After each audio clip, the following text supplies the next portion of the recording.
eases my mind or eases the pain, like my girl, my Mary Jane. Oh, please, Miss Mary Jane, listen to me. What will Mary Jane? Oh, please, Miss Mary.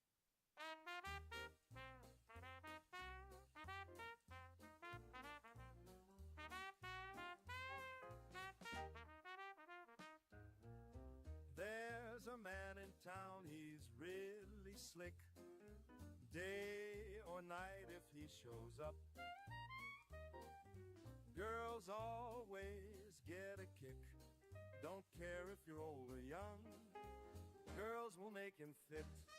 That's big old Dick. All the girls love big old Dick. Biggest dick in town, biggest dick around. Of all the girls he takes his pick. Big or small, it don't matter. All the girls love big old Dick. When your husband ain't around, you let him fit. That's big old Dick. All the girls love big old Dick. Biggest dick in town, biggest dick around.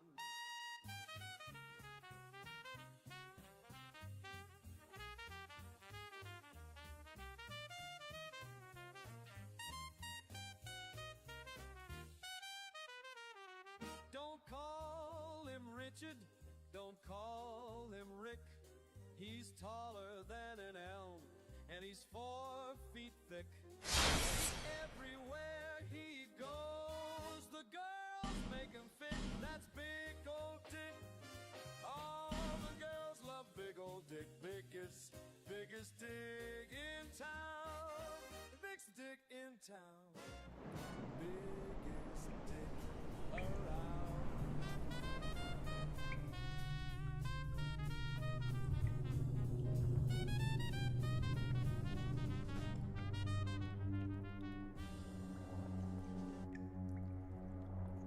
Welcome!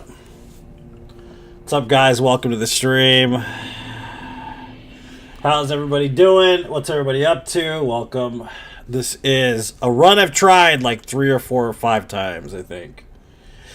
This is all bosses, all enemies, till clear, no death run. Including DLC. Thank you so much for your support in 937 days, my friend. I appreciate it, Ben. I appreciate it. Thank you so much, Ben. Welcome back to the stream, guys. It's going to be a long, terrible run. We'll take our time. We'll do it slow. That's the best thing to do because it is a painful experience. Nobody likes this run. I don't like this run. Nobody wants to do this run.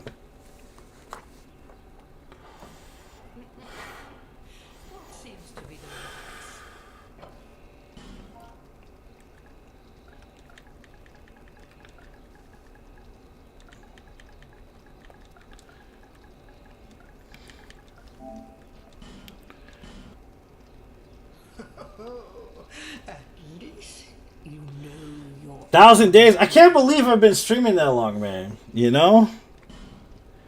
I can't believe I've been streaming that long, but I have been streaming that long. I won't need the bonfire aesthetic for this run. So I'm thinking probably... What is she? What is he? What do you get? Probably petrified something because I think it's the only thing that matters, really.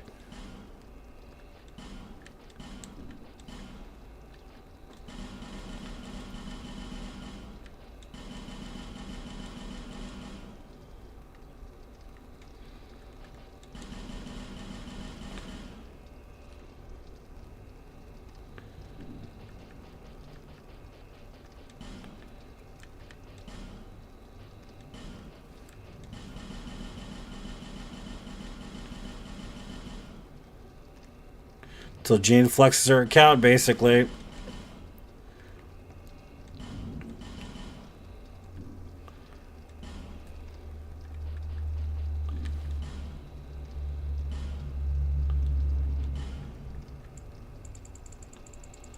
Gary Busey. What's up, Kevin? Welcome.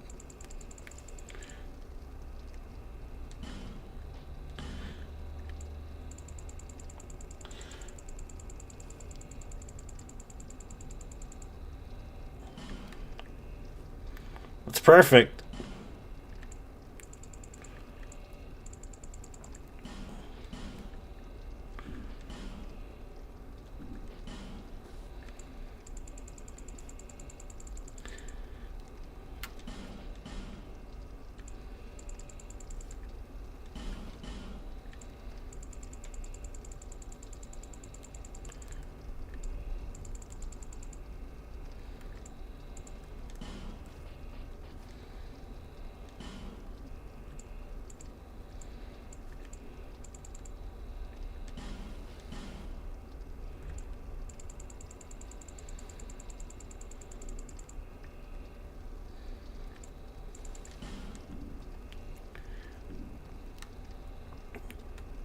Ow, his face is just messed up, man. I'm telling you.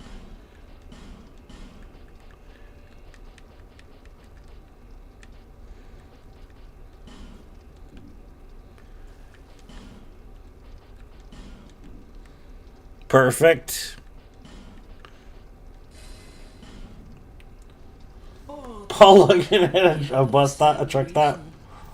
To break the curse. You're no different, I should think. Random. That's it. That's all that matters is random. You just random every time because there's really no point in not randoming. Random. All right, you know the rules of this run. If you don't know the rules of this run, it goes like this. We start at Things Betwixt. We kill all the enemies in Things Betwixt. Then we go to what's it called? Majula. We kill all the enemies in Majula. Then we go to Forest of the Fallen Giants.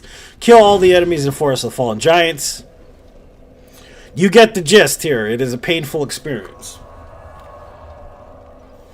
Painful experience. Very painful. Welcome to the pain. Gonna play some music by Hot Dog Crusader for a while. A little bit of jazz to keep the blood going. That kind of shit. So let's start with a good track here.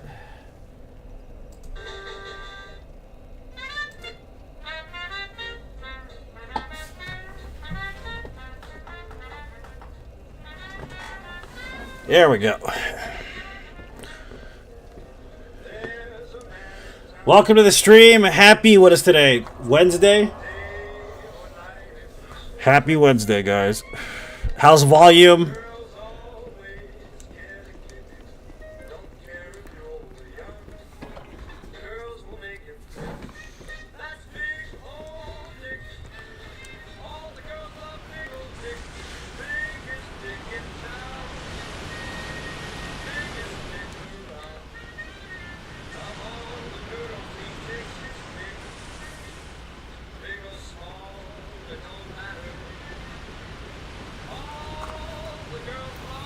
This weekend is my daughter's birthday party. She's turning 6. Tomorrow, actually, she's turning 6 on the 1st.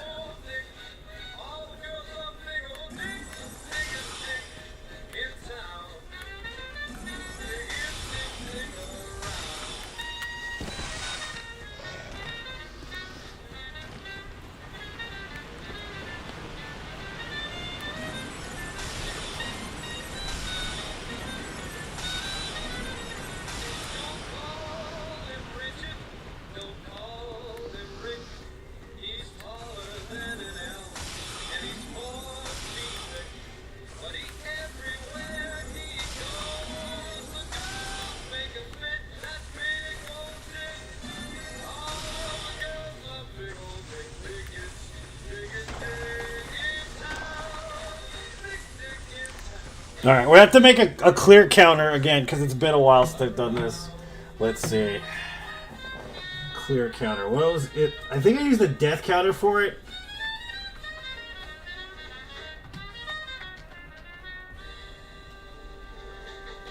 Can't remember what it was called.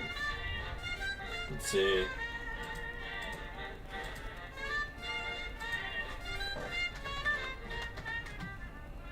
Nuclear mama, first time she walked on by, hit me like an explosion, falling out from the sky, hotter than the sun, and twice as bright. I think I'm just gonna have to input it manually. Long temper, a cute little side.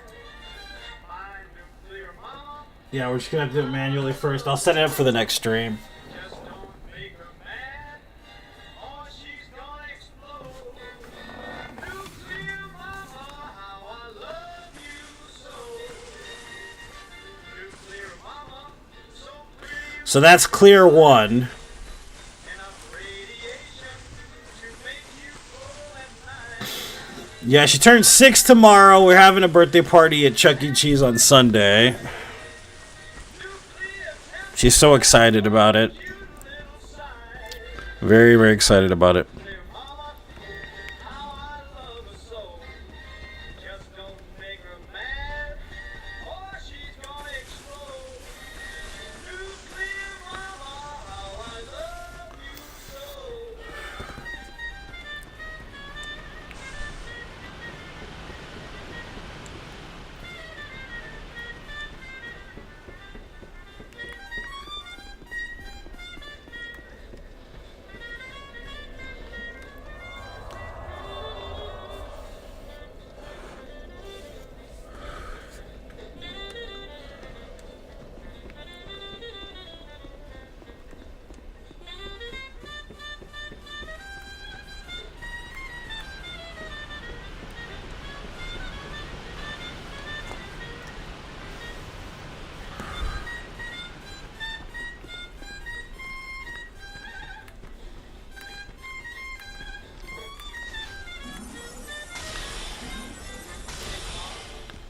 First time she walked on by, it feels like an explosion, falling out from the sky, hotter than the sun, and twice as bright.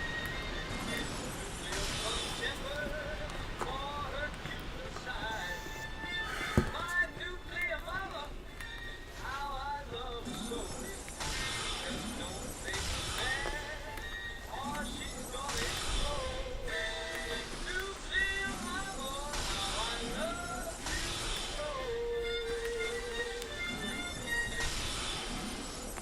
It's gonna be a long, boring run, guys. Long, boring run. I'm telling you right now. Miss Mary Jane,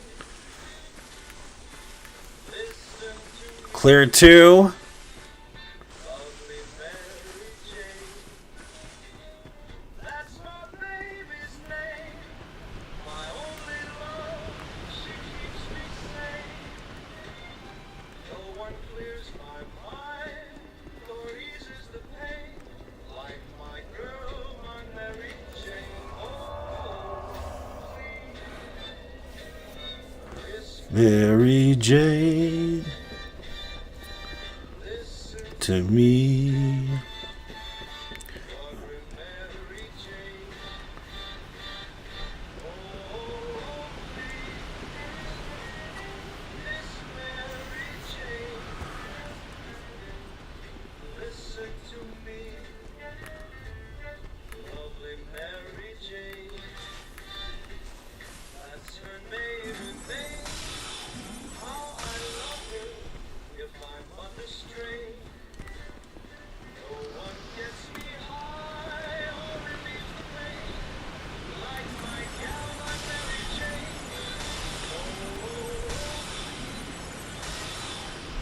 Miss Mary Jane, listen to me, lovely Mary Jane. What's up, Barry? Welcome.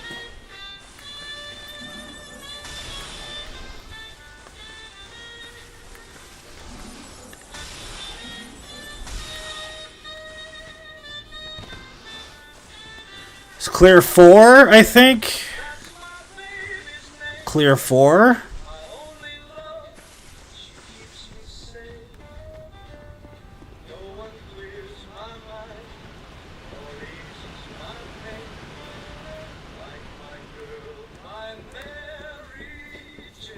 What's up, Greg? Welcome.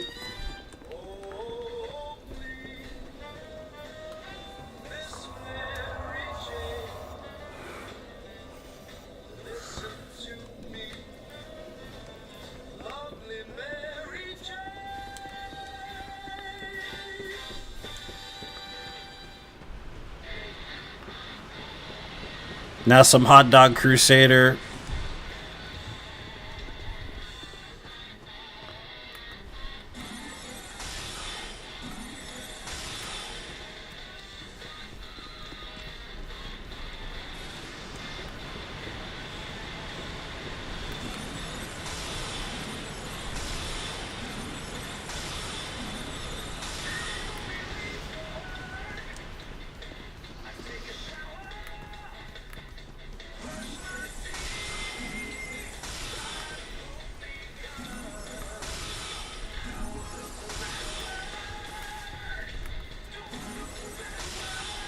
Good, man. Just doing the thing, bro, you know?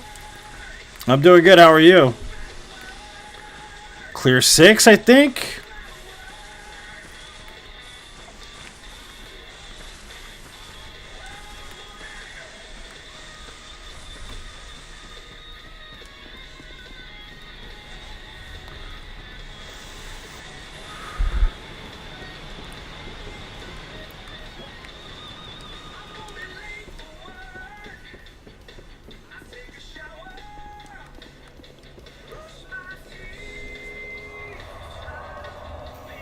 What's up, Donato? Welcome. Happy Wednesday, dude. I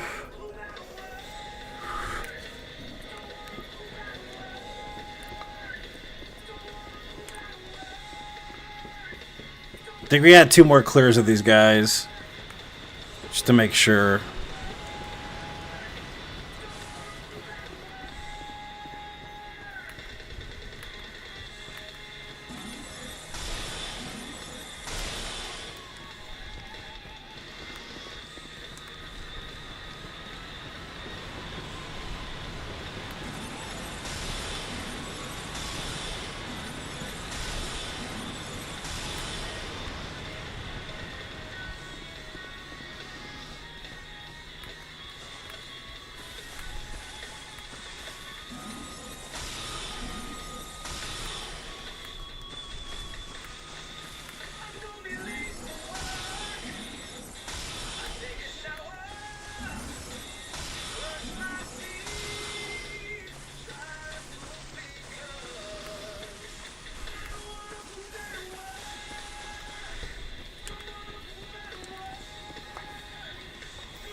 Life changes, yeah, man. There's a lot of shit life's always throwing you, a lot of curveballs. It's good to have some consistency here and there, man, but honestly, I've been writing a lot of music lately. Like a lot of music lately. So, kind of just doing that a lot more than anything else right now currently. It's been like, I haven't written music since I was like 11 or 12 years old, so it's kind of a nice experience.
Get good, scrub. Get good, scrub. Get good, scrub. Get good scrub.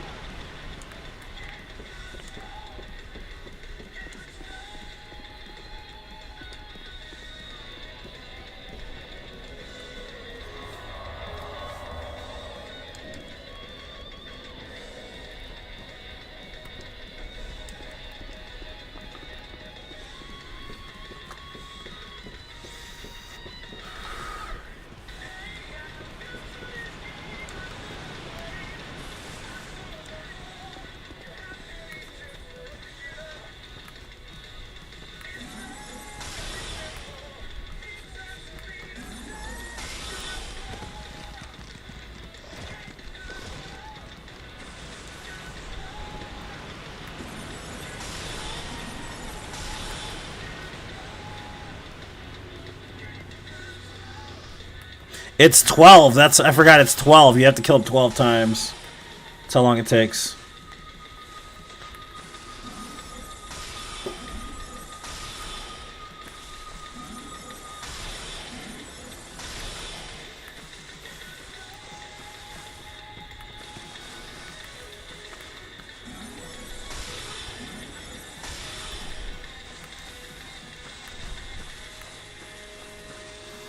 What's up, Heretic? Welcome.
What's up, Nightmare?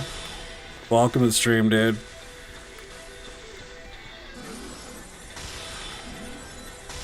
Just clearing all the enemies.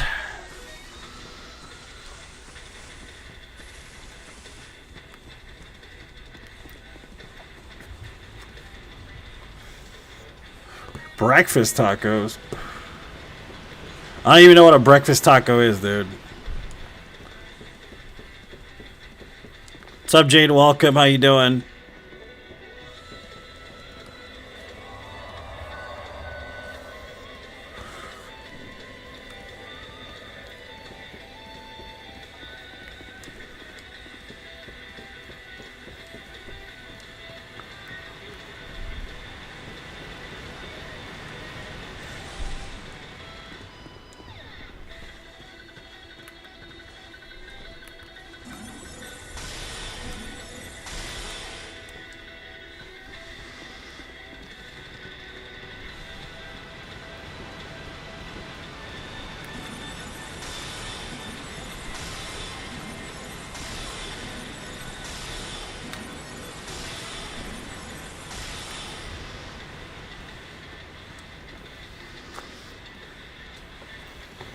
Despawning enemies, yeah. We're back on this run. We're back to it. Been away from it long enough.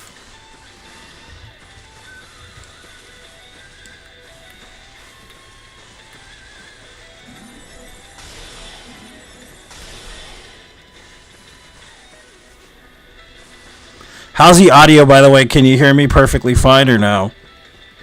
What's up, Willis? Welcome.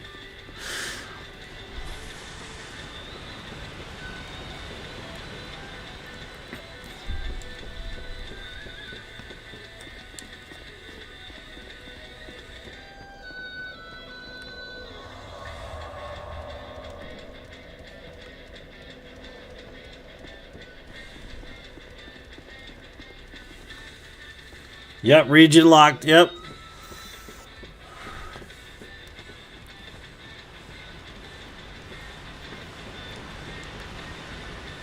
What's up, Brian? Welcome.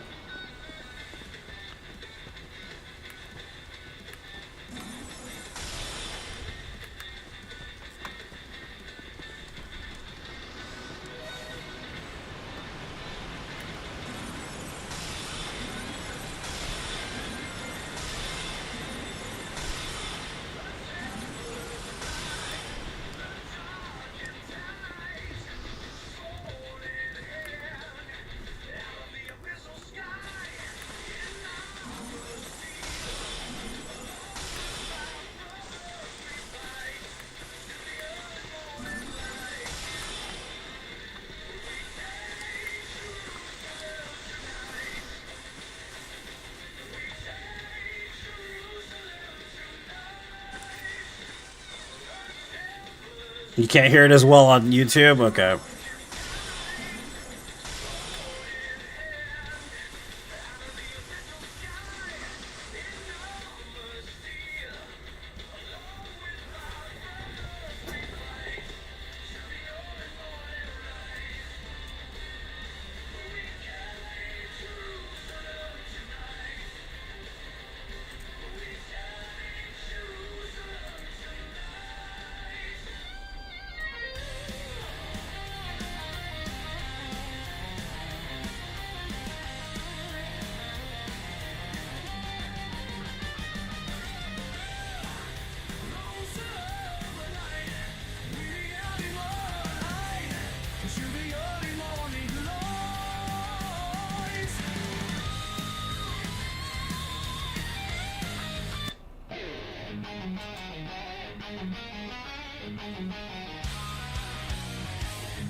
$20 a dozen. Are you gonna want some?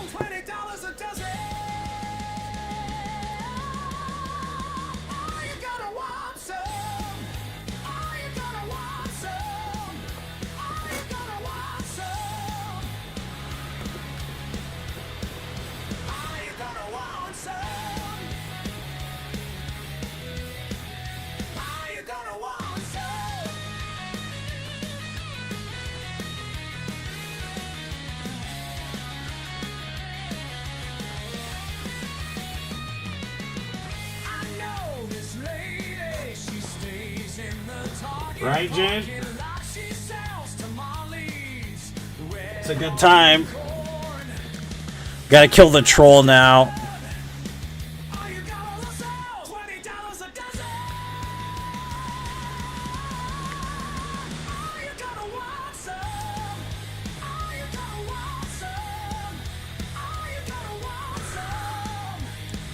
What's up, Otto? Welcome. Welcome back, Heretic. So this is region locked permadeath. All bosses and enemies till despawn. This run is stupid hard. It takes forever. Luckily, this guy doesn't respawn. He's a one and doneer.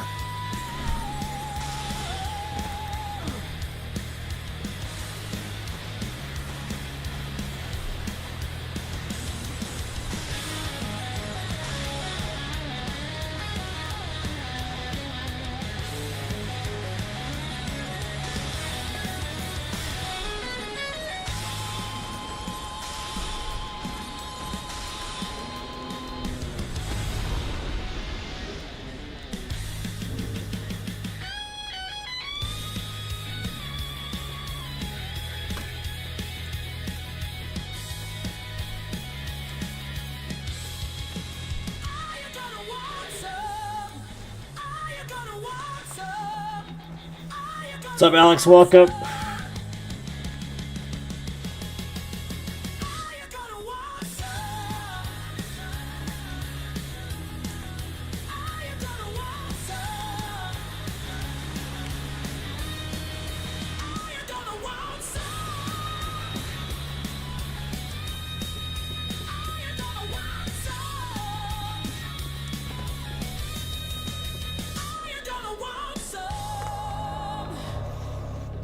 What's up, Adozo? Welcome.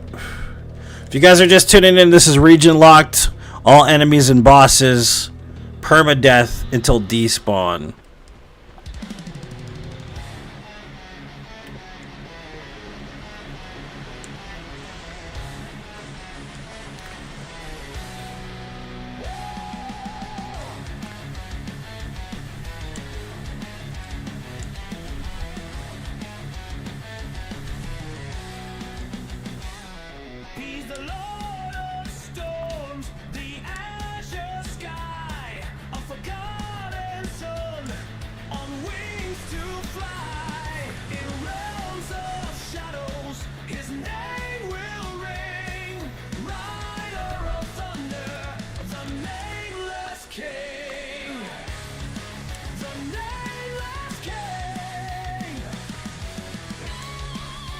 You strained your knee again?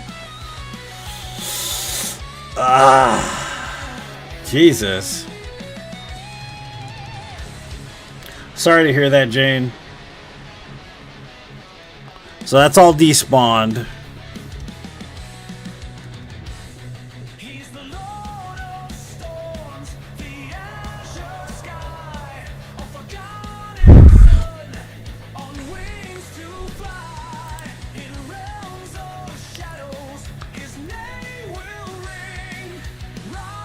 River of Storms, nameless king, nameless king.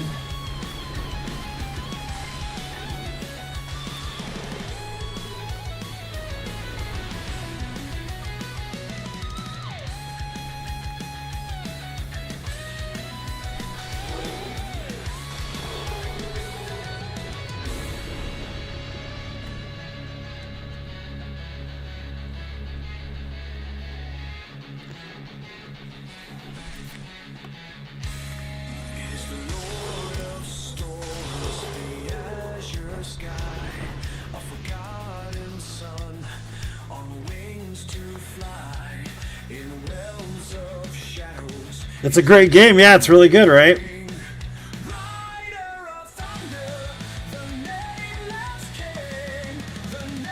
It's my band, Hot Dog Crusader. We haven't released the album. We just released our first single. It should be on Spotify this week.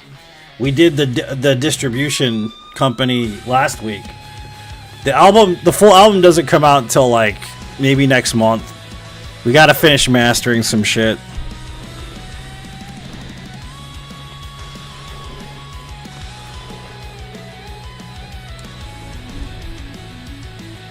Hot Dog Crusader is what it's called.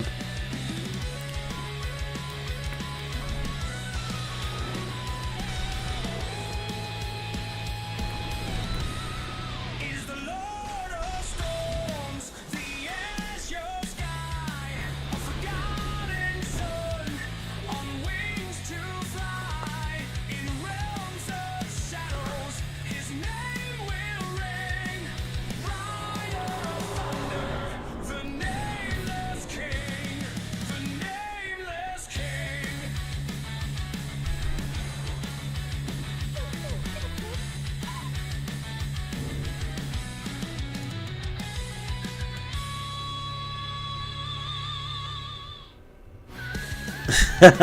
Jane. Trouble with this boss, this game is pretty easy, honestly. I never had that much trouble with him. What a skill issue. Oh, I beat this boss my first try. I beat this boss my first try. I beat this boss my first try. I beat this boss my first try. You're having trouble with this boss. This game is pretty easy, honestly. I never had that much trouble with him. What a skill issue. Oh, I beat this boss my first try. I beat this boss my first try. I beat this boss my first try. I beat this boss my first try. Yeah, that was a Nameless King. Yeah, that's based on the boss, the Nameless King. Correct.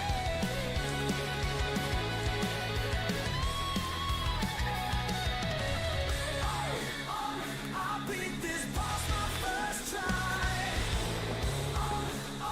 I beat this boss. Okay, that's enough of that stuff. We haven't finished mastering and maxing and doing all the other extra fucking shit in those songs, so I'm not gonna play all of them. There's like 10 tracks. Like 2 different versions of certain songs too, just to make sure which ones we like better. Nameless King is good though. Like I think that's a pretty solid track. I'll play it again. Duckman's theme is pretty good too.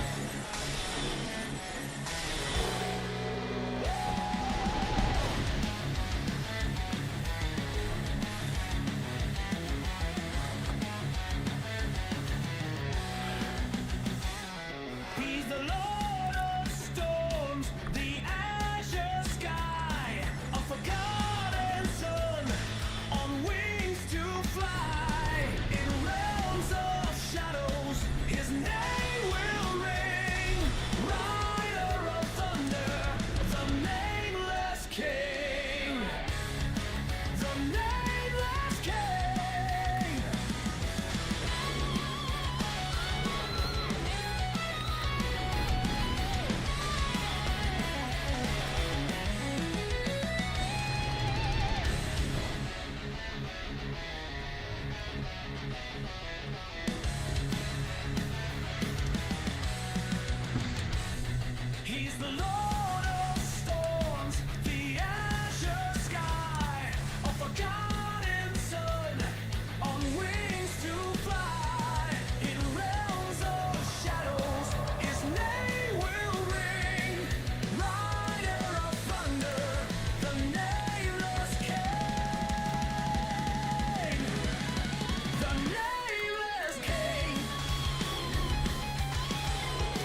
It's so much easier to come through here when you can one shot these guys. Yeah, but that's why we choose sorcerer is a lot less work. You know what I mean? Like, if we were to choose like fucking melee, that would be painful, man. You know, it'd be too painful. Like, point and click is better for this shit.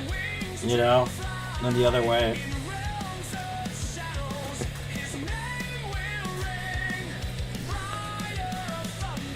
The Nameless King.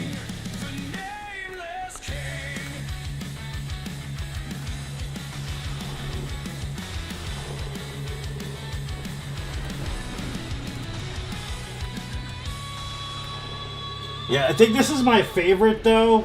Is the Duckman song. This is about Duckman. I love Duckman. That's why I fucking wrote a song about Duckman.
This one's pretty intense, yeah. I like it too.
Half man, half duck man, the spaceman. Drinking beer and banging cheerleaders. Slayer of demons.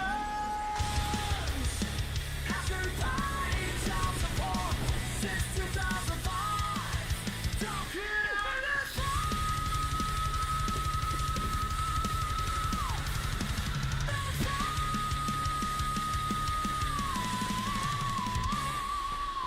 Ah, it came out so good, dude.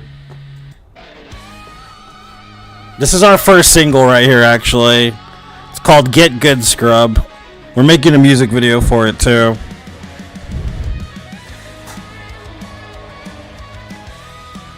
It's off the Hot Dog Crusader self-titled album. That should be out next month.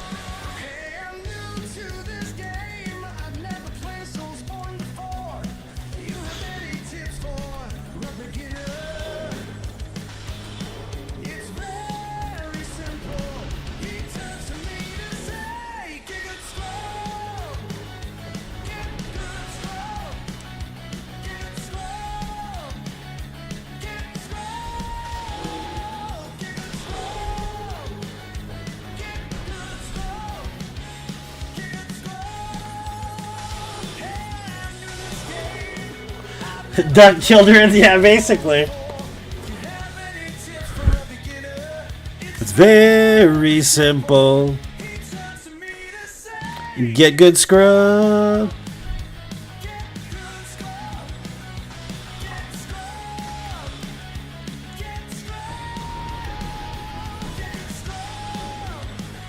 Get good scrub.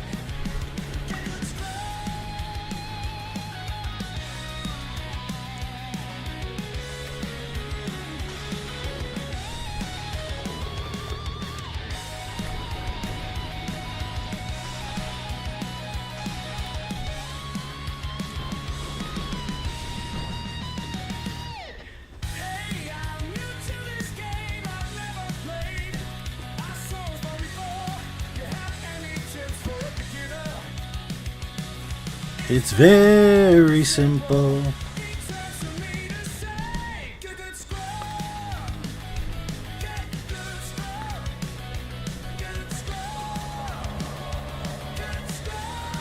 This is a song I haven't laid down the vocals for yet. We haven't put the vocals on it yet, but this doesn't have vocals yet. The lyrics are written already though.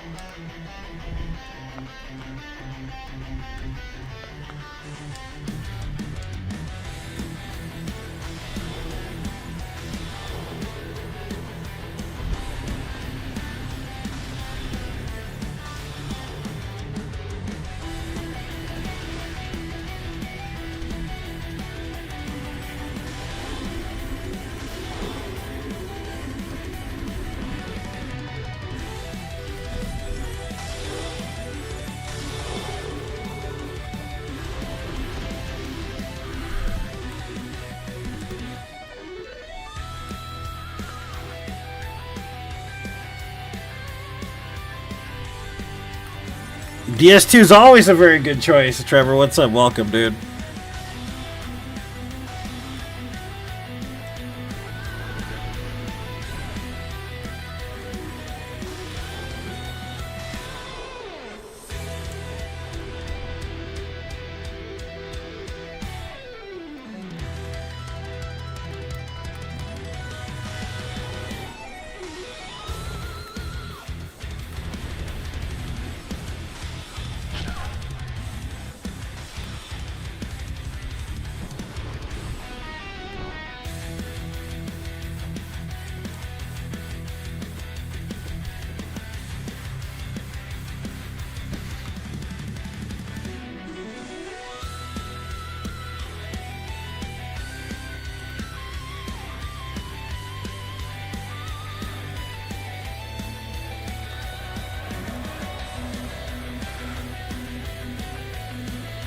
Where people get the reference in the community, yeah, for sure.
So I gotta change the music right now. You guys want to listen to Chrono Trigger or what? What are we putting on? for a while.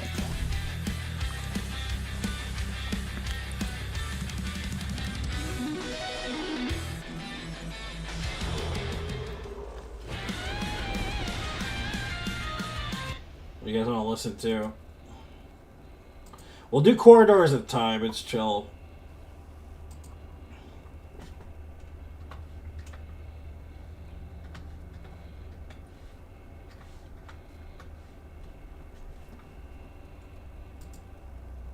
I can't put Trixophone on, dude.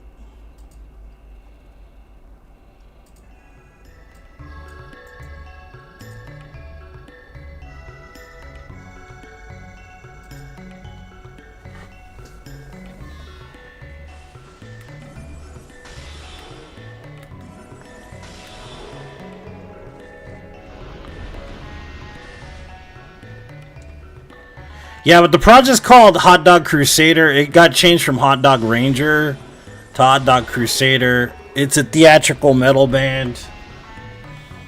And basically the premise is kind of like it's inspired by Gwar somewhat and Alice Cooper and a couple other theatrical bands. But basically we all dress up like Knights Templars, but we're from outer space, basically. And we're on the holy quest for Space Jerusalem, basically. Basically, come out fully dressed in armor playing the set. Even the dude singing gonna have a mask on and everything, like the full getup.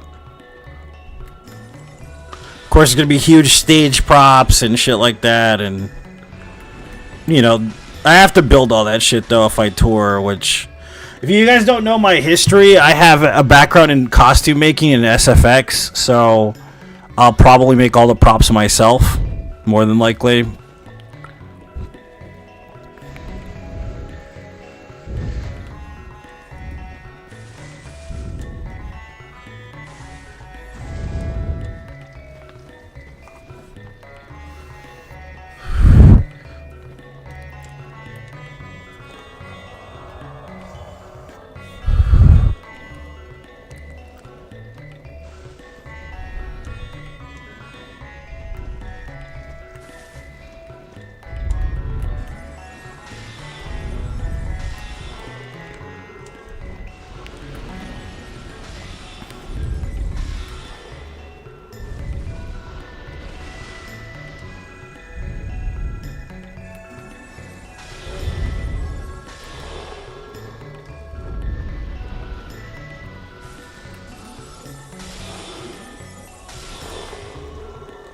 Bill and Ted, I can see that.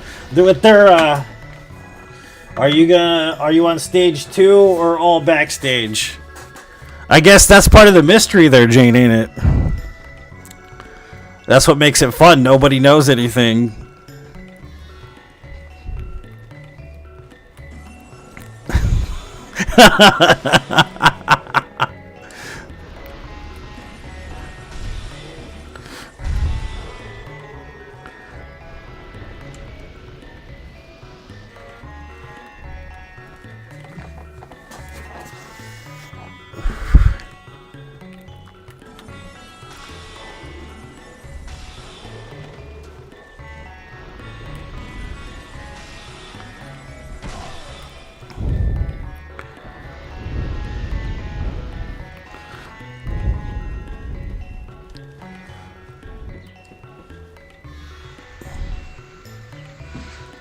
It's because of the history report is what you're thinking about.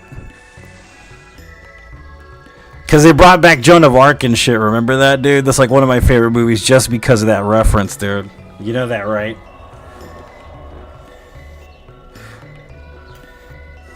Like Kiss. I mean, yeah, kind of, yeah. I mean, it is inspired by Kiss, so it makes sense. Kiss, Gwar, Alice Cooper. I can keep going, man, you know? But mostly Gwar, because Gwar is super influential in my life, dude. Dave Brockie, I love Dave Brockie. I met Dave Brockie like 4 or 5 times in my life. I've got his signature twice. Beefcake Almighty before he passed away, I met him. Dave was a cool dude, man. I really dug his creative juices, you know. So they're super heavy inspiration on Hot Dog Crusader, big time. Like,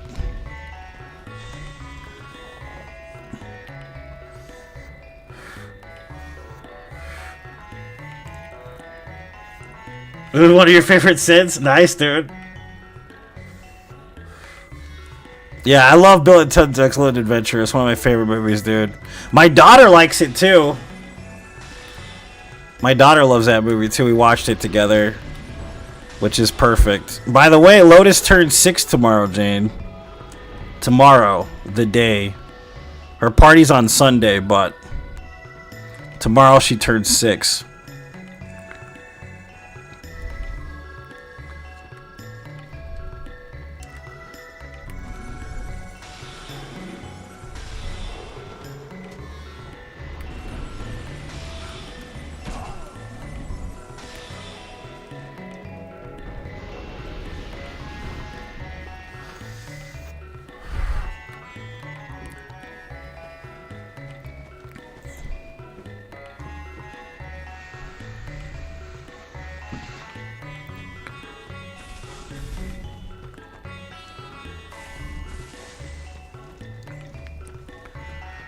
It's a good year. Yeah, it ain't terrible twos, but it ain't baby years either.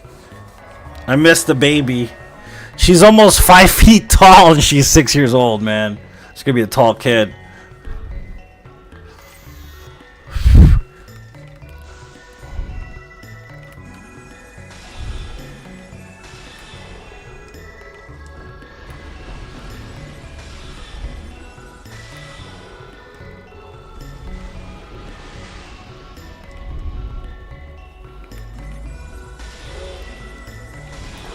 Where did the time go? Exactly. Exactly.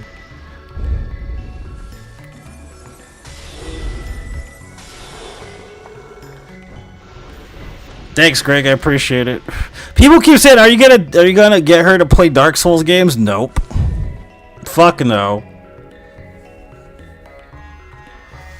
I hope she never touches a Dark Souls game or a Soulsborne game, honestly.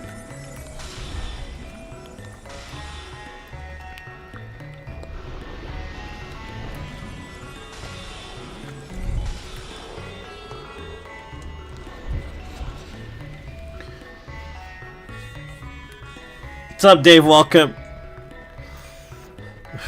I was gonna play you the Nameless King, Dave, since you dug the music the other day. There's a new track we did.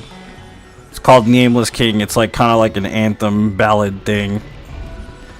Whatever the bards used to do back in the day.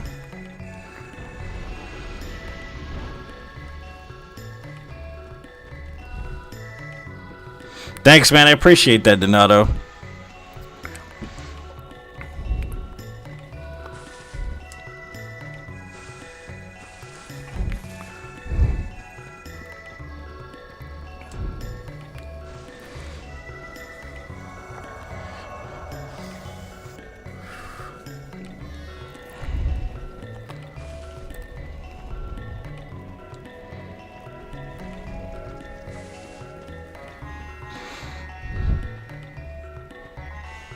Alright, so I think these guys are clear.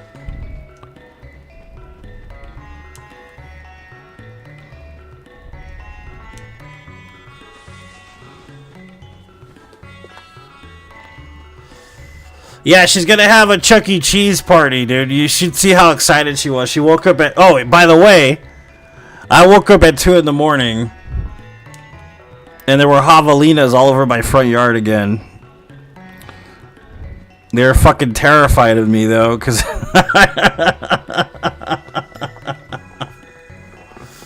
Well, so I have this, like, 13, maybe 12, 13-inch combat knife that I have in my house that I kind of just pull out once in a while.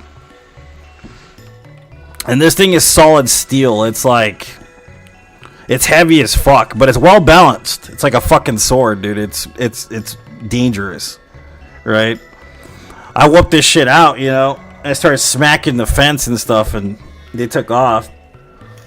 Last time I whooped that out, though, the fucking the head Javelina was challenging me though, man. So I got a fucking shovel and like I was going after his ass with a shovel. And since then they haven't been back, but man, that knife though. They're afraid of that knife.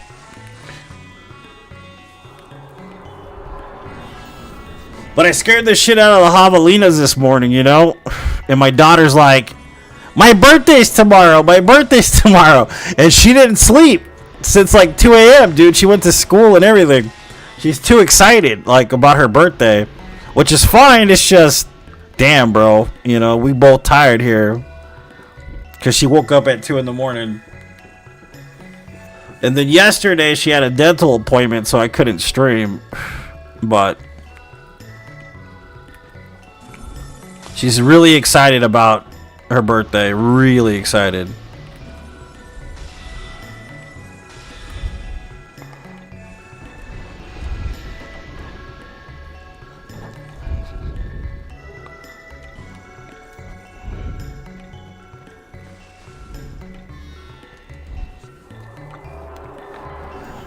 I even got pictures of the Javelinas too. I might post it to Facebook later. There was like 9, dude. There's a shit ton. There's a lot of Javelinas, dude. And of course, there's one gigantic Javelina, and that dude's a piece of shit. Because they always try to come in and knock over my goddamn trash and eat my trash, you know, like some fucking trash man does. I figured it would like be like coyotes or something, you know, like.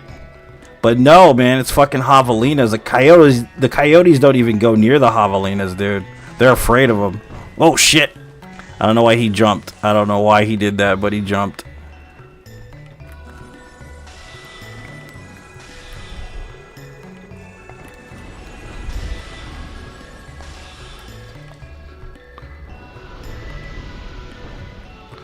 There's my new song, Javelinas in the Front Yard. Just kidding.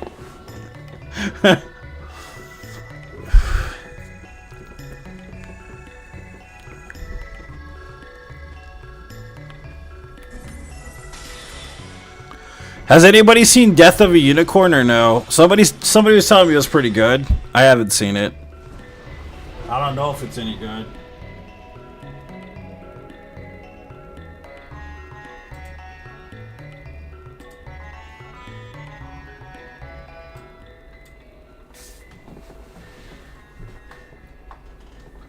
I've also been secretly routing Oblivion Deathless runs.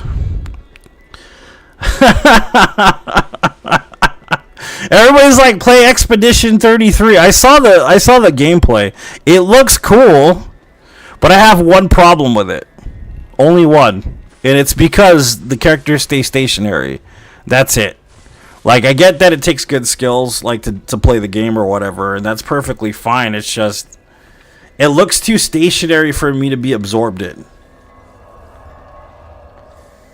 Not bad at all. Wasn't sure what to expect, to be honest. Yeah, it's kind of a weird pairing because it's fucking Ant-Man and Wednesday in a film, right?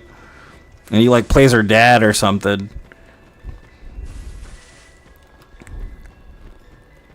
I heard it's not bad.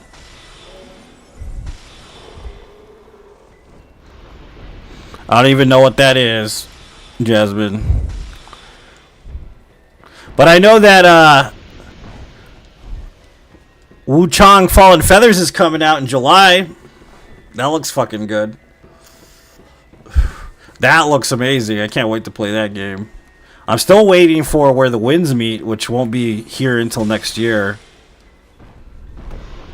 Of course, Night Rain comes out on the 30th, which I'll be playing the shit out of Night Rain. There's another Souls-like coming out on the 30th, too, and I can't remember what it's called. It's like a mix between Devil May Cry and Souls-like, so I don't remember what it's called, though. But it's like, it picked the worst day to come out, dude, on the 30th, the same day as Night Rain. That shit ain't gonna get played for a while. Sekiro clone. I played a lot of Sekiro clones, but that sounds like a cheapy one. Have you played First Berserker? Because that one's pretty fucking good.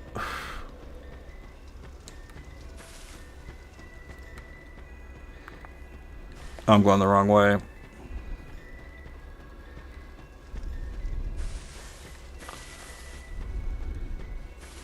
That sounds like bare minimum like $2 to buy game.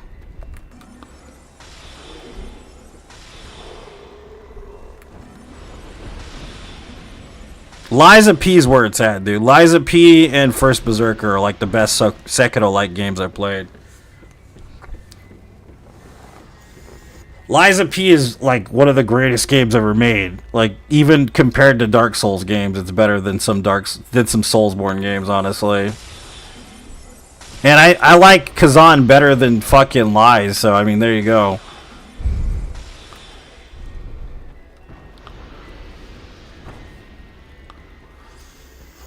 I don't want to try AI Limit. It looks too janky for me. It's only $30. Don't get me wrong. It's not bad. It's just I don't want to spend money on it when I have to buy Night Rain for like fucking $40.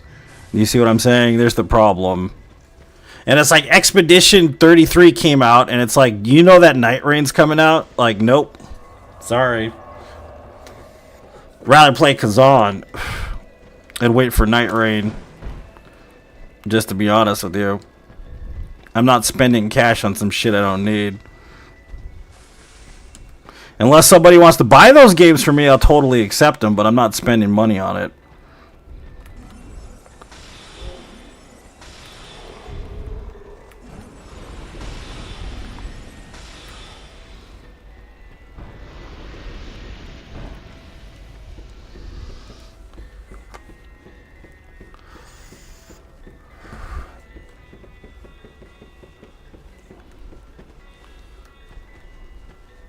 Because I think Expedition's like $60. It's like, I'd rather save that money for Night Rain because it's going to get me more views and I'm going to enjoy it more.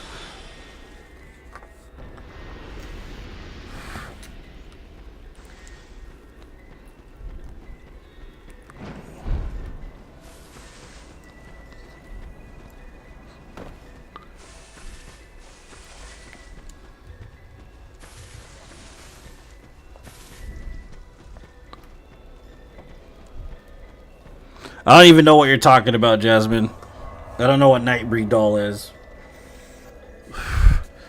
I have no idea what the context of whatever you're talking about is, unfortunately.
But Night Rain is basically going to be, like, pretty good for a while.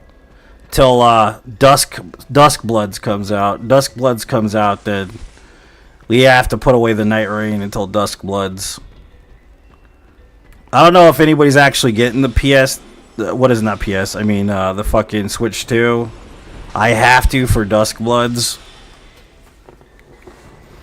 Yep, exactly. It's the region-locked, all enemies and bosses till despawn, including DLC, permadeath run. It's exactly what this run is. No dying, all enemies till they despawn, kill them 12 times till they're not around anymore. Then you can move on to the boss, and then to the next region. So it's like it's a run that no one's ever done before because it's brutally painful and it takes a lot of patience. And then I kind of just stopped doing it for like a few months because of how bad it is. But we have to finish it at some point, so we might as well.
Where am I going?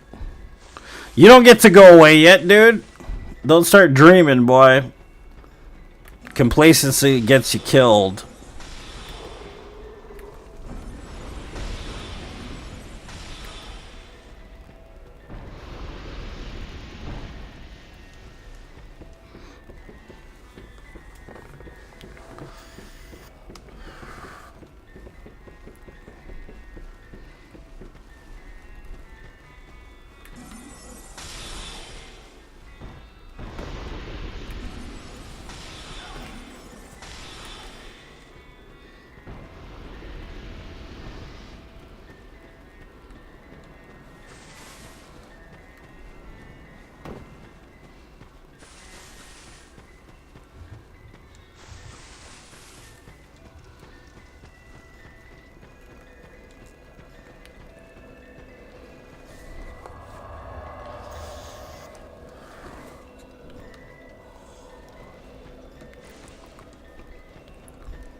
What's up, Don? Welcome.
It's gonna be one of those runs, dude. Already getting bored. Already getting bored of doing this. It's gonna be rough. It's gonna be a terrible run, man. Tired already of it. At least it's still fresh, but once we get to like fucking Brightstone Cove, because that's where I died last time, I'll feel a little bit better, because then at least I'll be paying attention.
That's it. Can I move on? I think I can move on to the Piggos finally.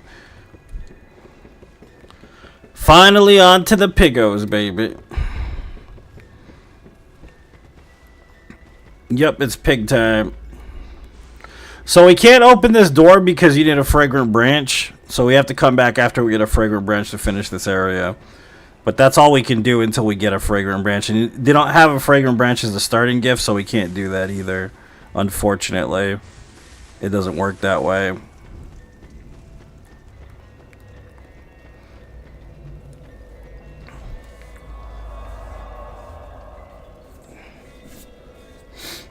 So there we go. We killed everything in this area so far.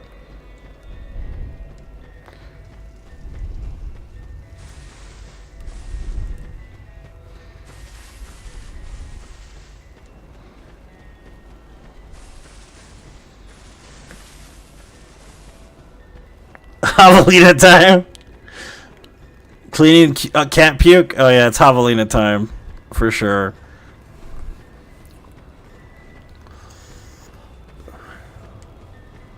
Javelina, baby. Everybody loves the javelina.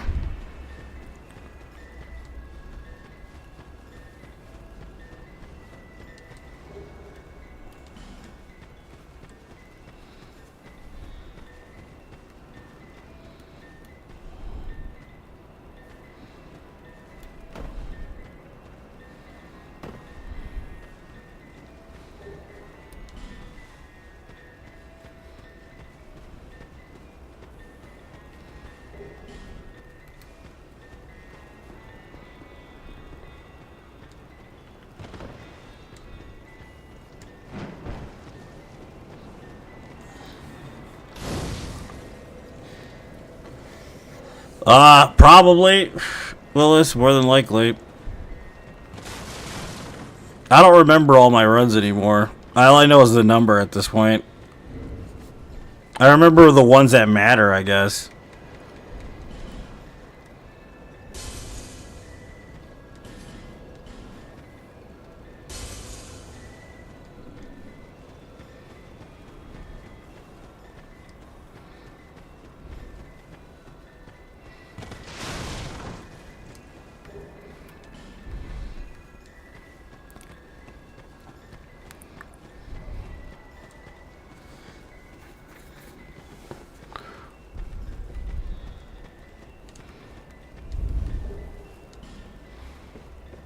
Yeah, because like running through the game, sometimes you really don't kill any enemies. So it's possible I've done that and not even noticed I did it. That's possible because like you really don't have to kill any enemies on this run at all. Like if you're doing deathless any percent, all you have to do is run past enemies. That's it. You don't have to kill anybody. It's totally possible for me not to have to kill anybody, except for bosses. Sounds like a usual thing, actually.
Let's level up real quick.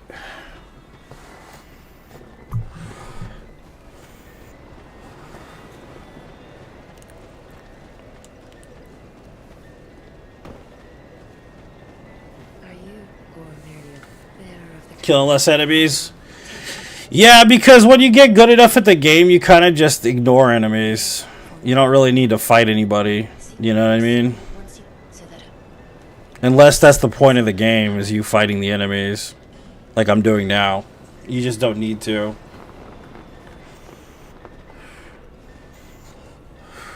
You don't need to fight anybody. You just need to finish the game.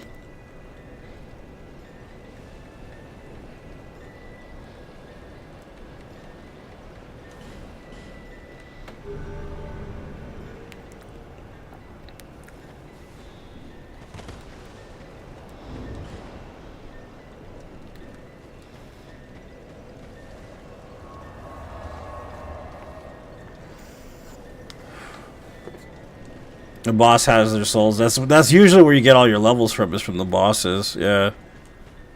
Not from enemies or anything.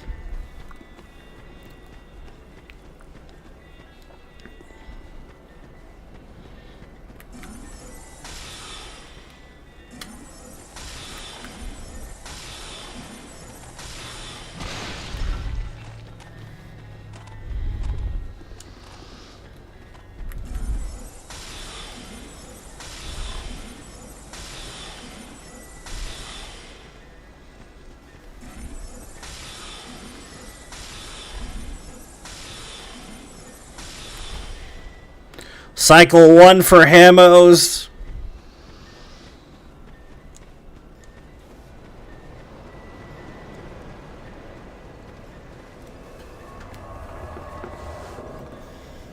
Stupid bird. There's a way around the birds completely. When I first started running Deathless and Elden Ring, I actually didn't kill the birds at all. The only thing I actually think I did was just aggro the dragon so he would move.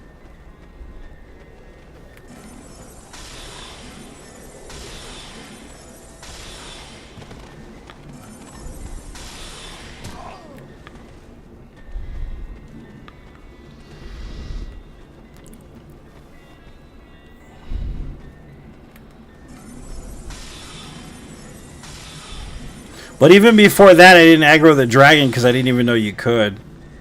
When I did my first Deathless run in Elden Ring, I didn't even aggro the dragon.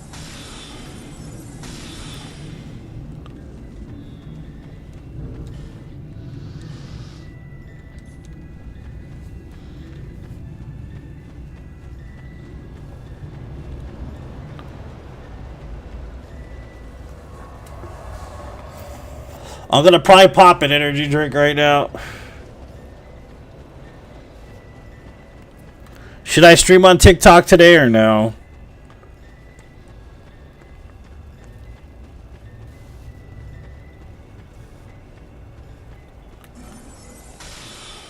So you gotta kill these pigs 24 times. The reason why is because there's... No, actually it's more than 24 times. Like 25 or 26 times.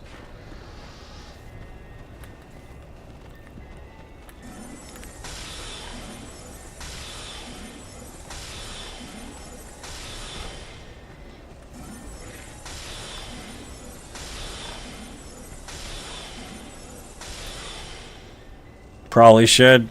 I'll have to stop the music if I do because it'll like echo and you won't be able to hear it anyways. You won't like it.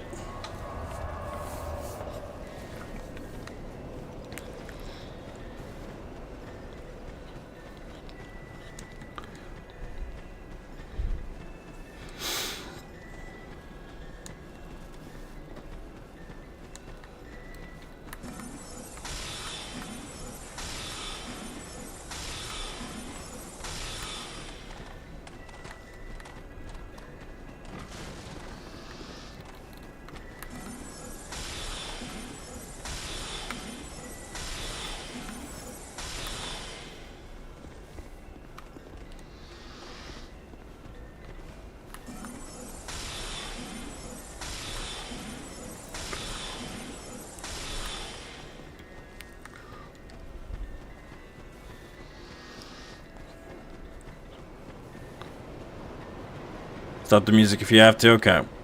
Let me just grab an energy drink and then I'll set that up.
What's up, Mustafa? Welcome in.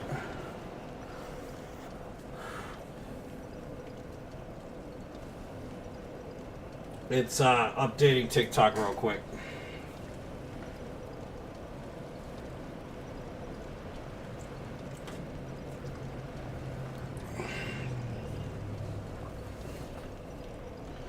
What's up, Dragon Slayer? Welcome to the stream.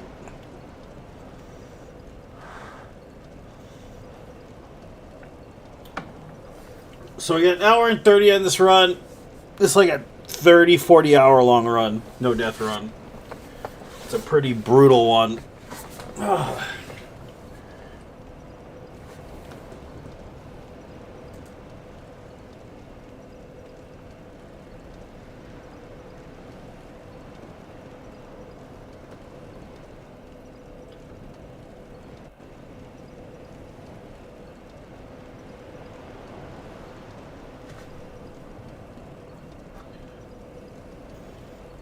Make sure it looks good.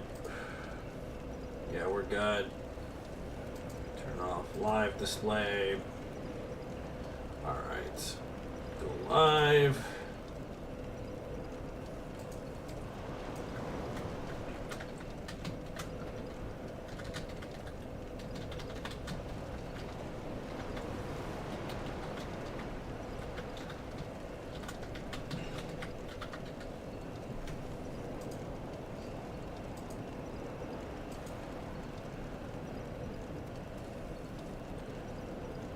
Alrighty, it's set up.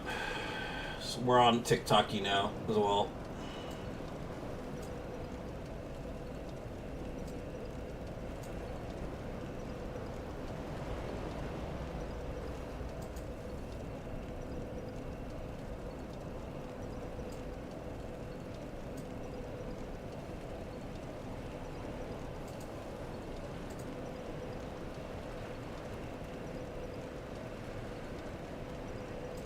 Turn it up real quick.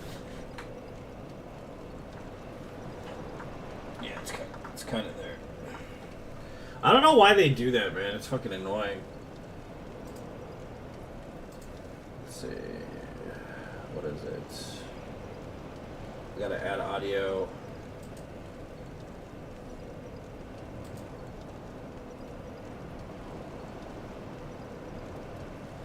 I mean, they should be able to hear it. I don't think there'd be a problem.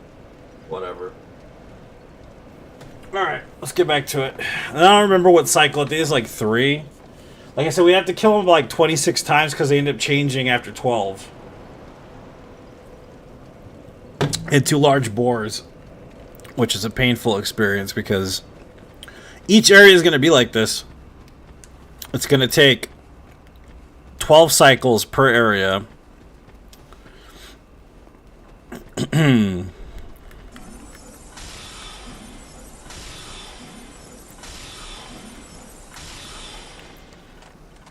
We can't move forward until we kill the main boss, and we can't kill the main boss until we kill all the enemies.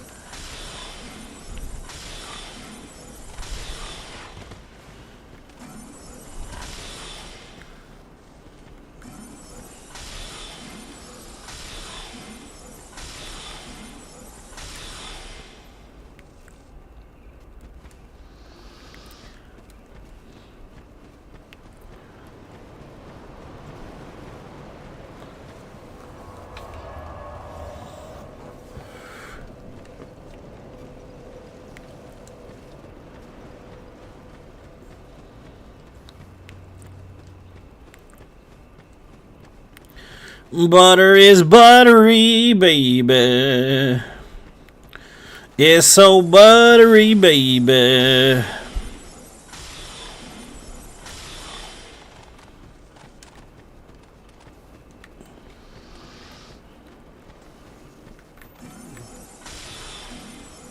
I hope they remake Fallout 3. That'll be a fun remake to play. One of my favorite video games of all time, for sure. I was obsessed with Fallout, man. Like, I wouldn't stop playing it for nothing. I don't have it. I have to set it up after stream. Basically.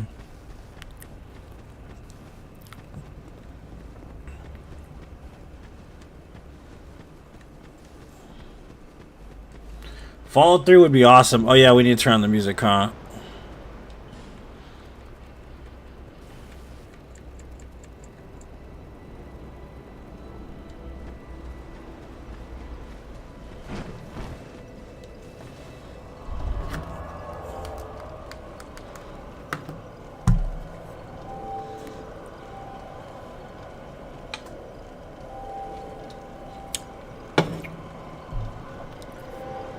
Supposedly, yeah. I'm looking forward to it, Nicholas.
Booby booby booby booby boo.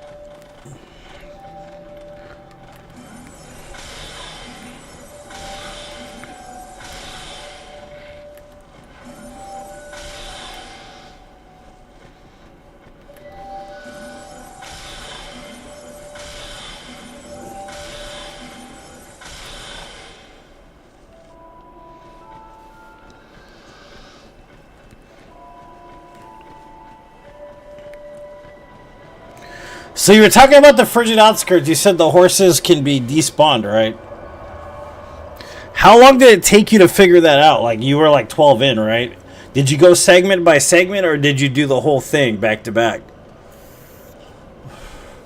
Jane. And what did you use to kill the horses in frigid outskirts?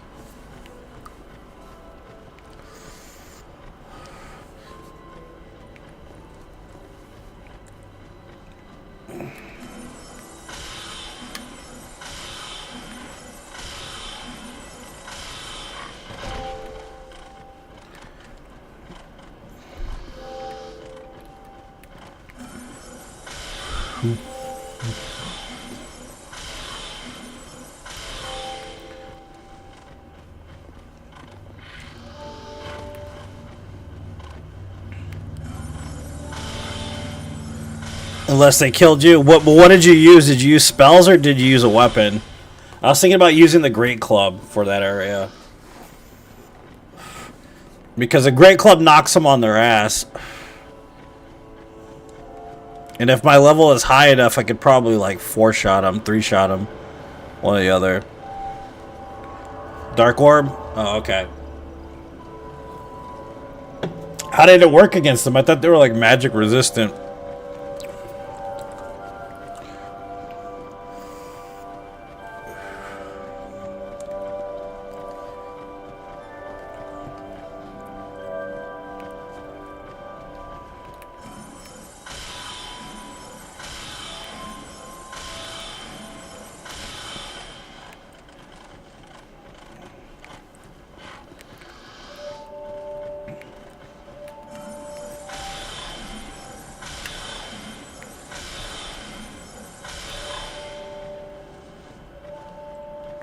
Soul Spear makes sense, yeah.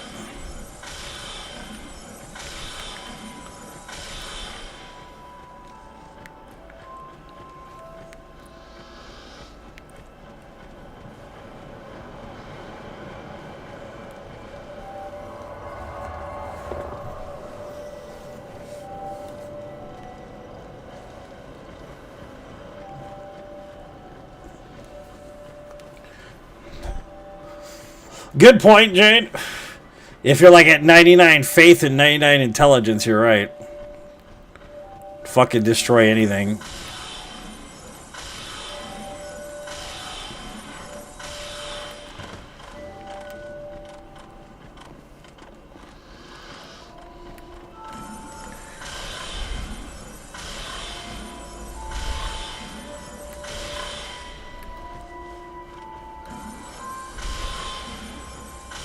$60 is pretty good.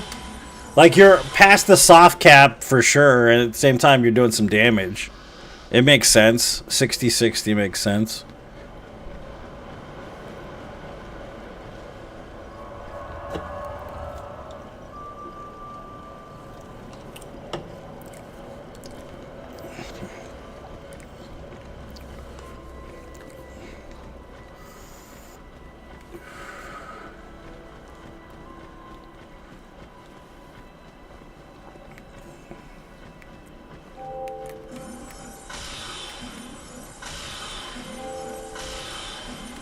You also used NPCs. We could probably use them too. It wouldn't hurt. Just because of how terrible this run already is.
Really, bro?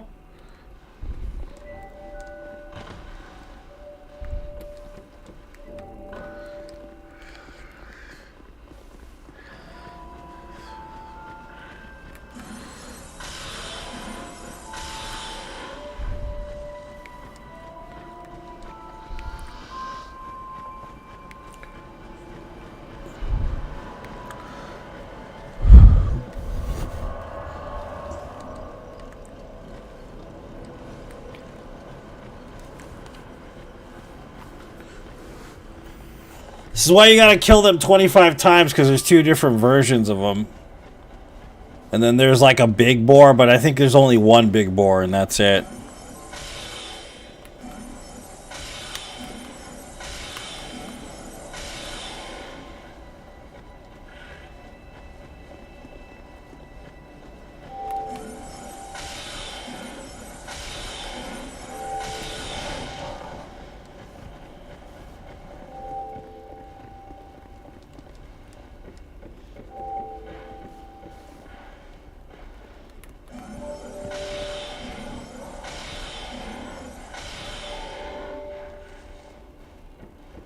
They grow apparently, yep.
What's up, Dylan? Welcome in.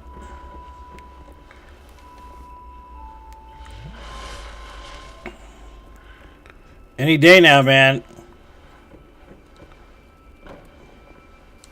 There you are. Come on in, dude.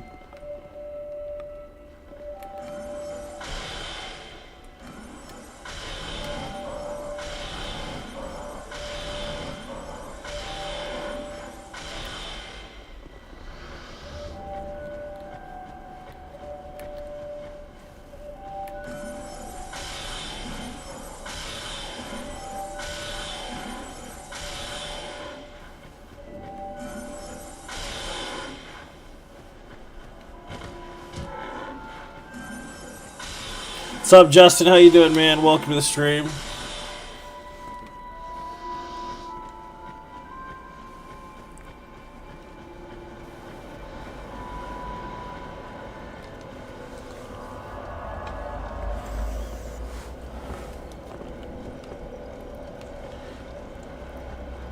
Fun? It's not. It's not fun. It's fucking painful. This run. This ain't a fun run. It's chill, I'll give you that, but it ain't fun.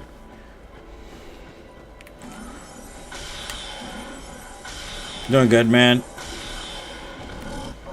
Doing good, just doing the thing.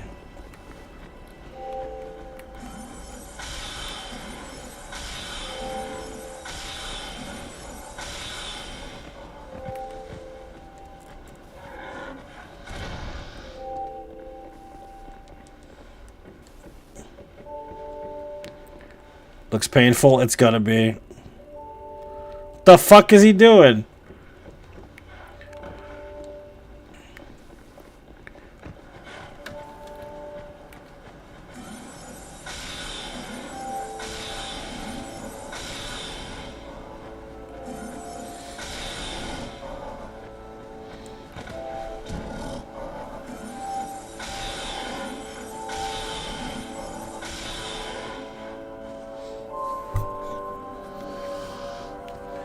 Alright, man. We'll see you later, Greg. Thanks for tuning in, buddy.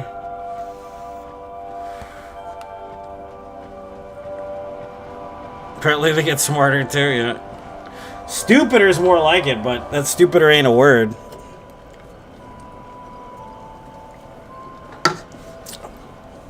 Ah.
Here we go. As we continue down the road of pain.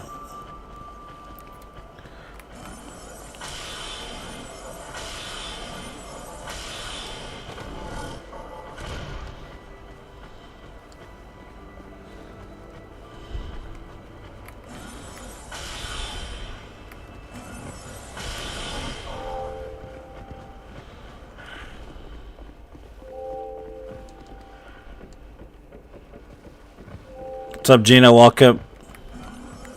Nope, not even close, Jane.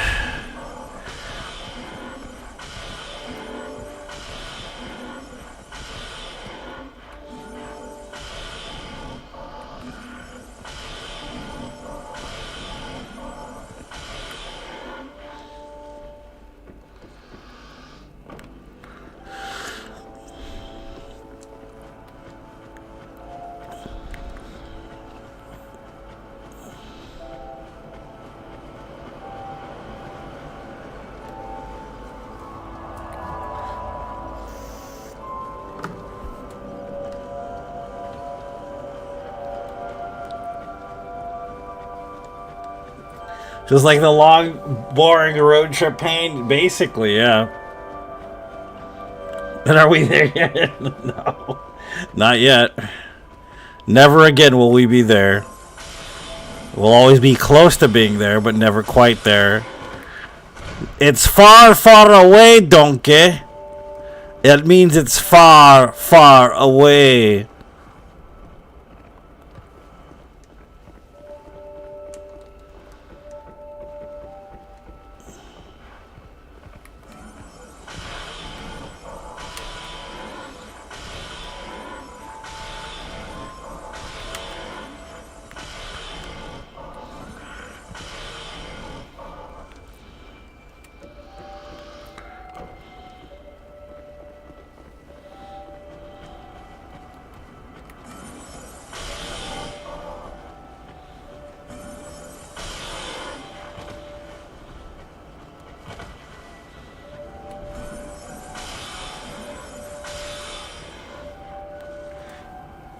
Can't be that far, too far, yeah.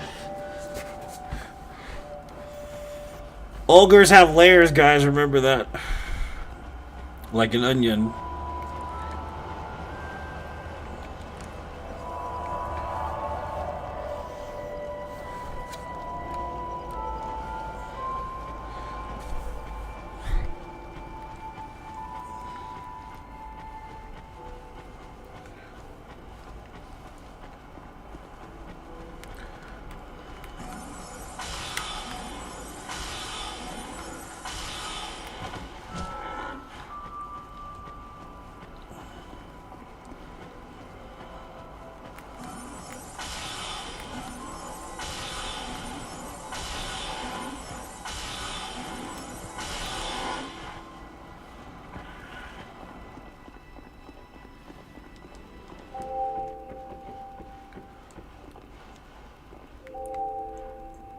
Come on, dude. I ain't got all day.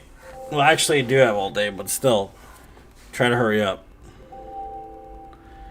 Get in here, boar! What the hell are you doing?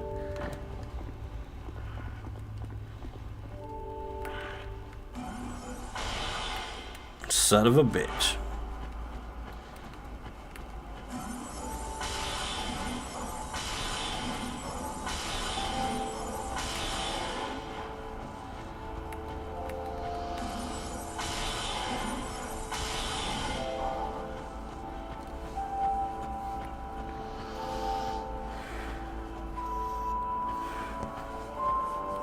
There's been more than one movie that's used our... Yeah, I know that. But my favorite movie is Shrek, so I'm going to remember that one instead. Shrek is the one that matters.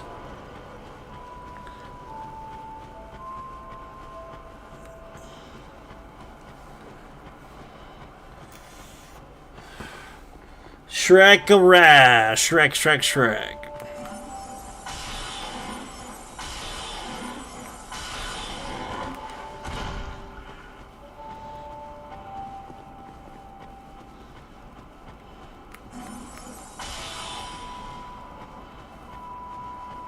He dropped something. It's probably like a cracked eye orb or some shit like that.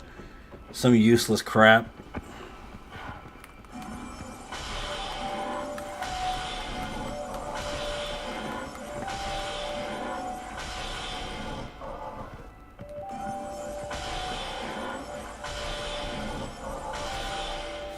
Was best for sure, yeah. You know, it's the only animated film in the National Library of Congress. Did you know that, Jane? Shrek? Because it's a satire on Disney film.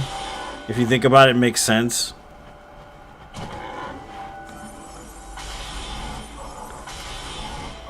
Because it was genius for when it came out. Do you know the Muffin Man? The Muffin Man? What's up, Marius? Welcome.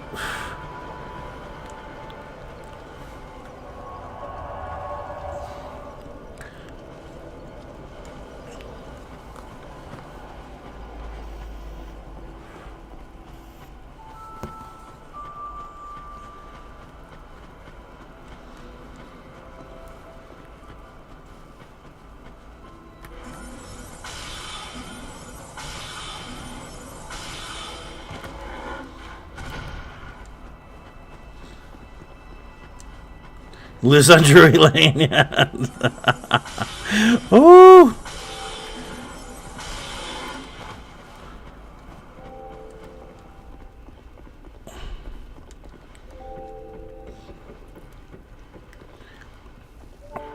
Pigo, come on.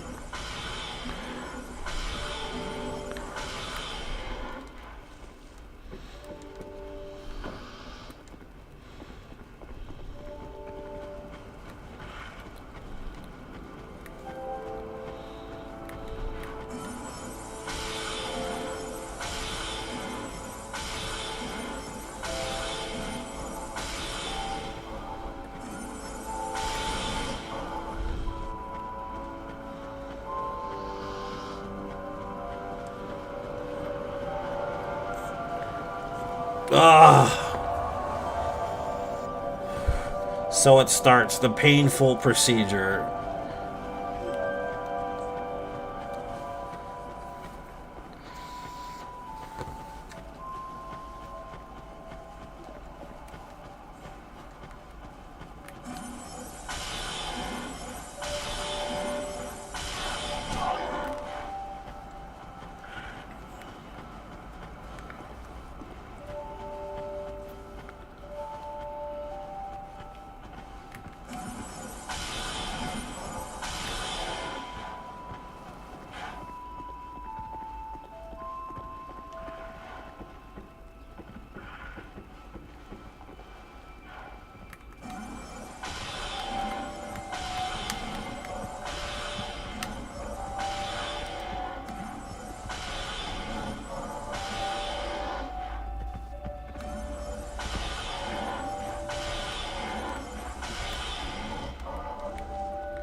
You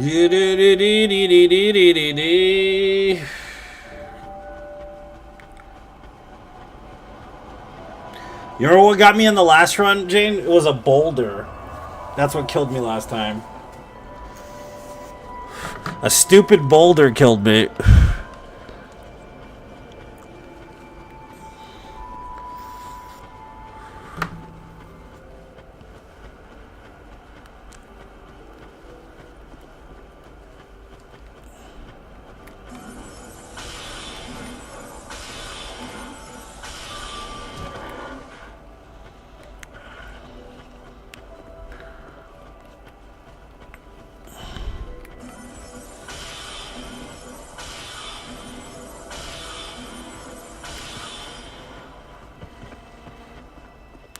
Getting a phone call, hold on. Yeah, it doesn't matter. Never mind.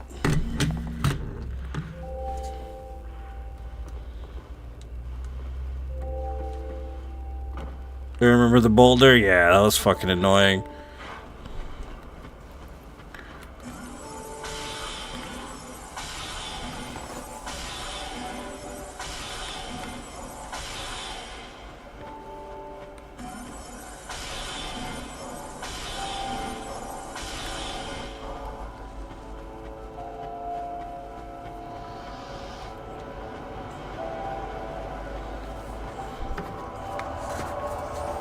We should be getting pretty close to final boar, I'm pretty sure.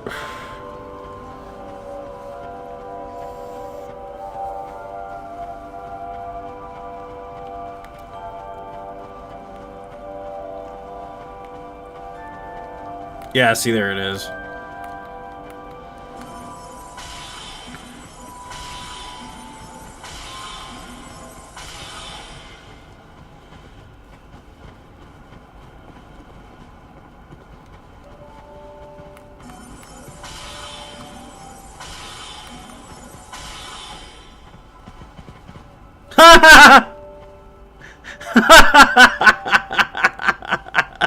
Okay. Sure.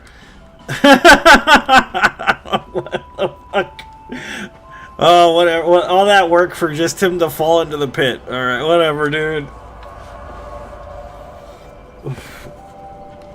All that shit. Make sure.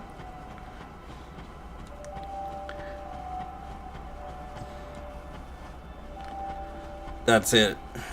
It's Kaputski. Alright, we're done. Time for Forest of the Fallen Giants. That's gonna take like a fucking 4 hours. I probably should give myself some strength and some intelligence. I gotta see what these yield though. Let's go check them out. What the drops are for this.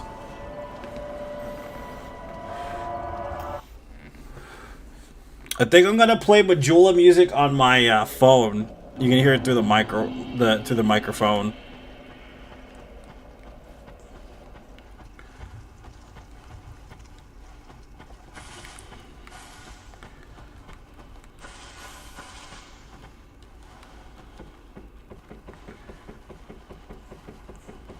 What even is that? I don't even know what that is. That item. I don't want to chance it.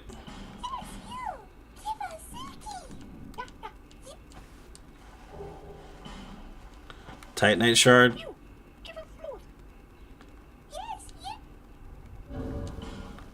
Wait, they took both of them, dude.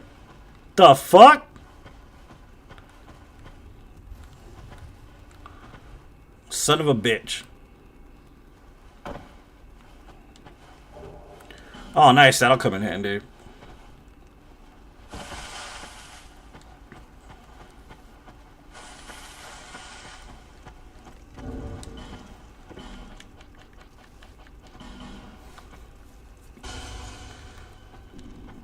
Little soul, but it comes in handy. We got AK.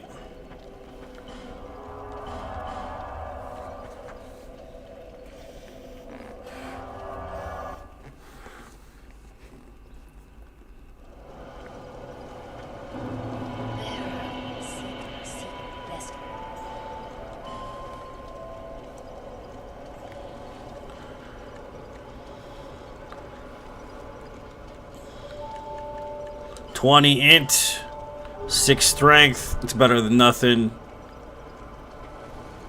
So I want to be able to use a weapon at least.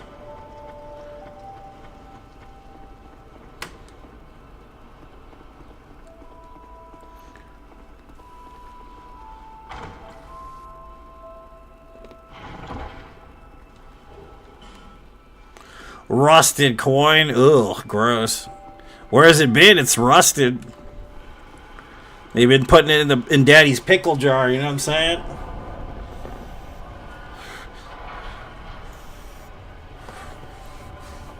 Can I two-hand the bad boy now? I should be able to two-hand this. How did I get an old whip? Oh, that's what I picked up I didn't even know I had. I can't even use this shit yet. We have an old whip. An old whip. It's garbage, by the way. Trash. I hate the fucking old whip. I don't need that. It's fucking human effigy. Garbage. Won't be using any of that shit. I guess I could sell it.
And worst luck couple times getting the Faint Stones and Dark Knight Stones.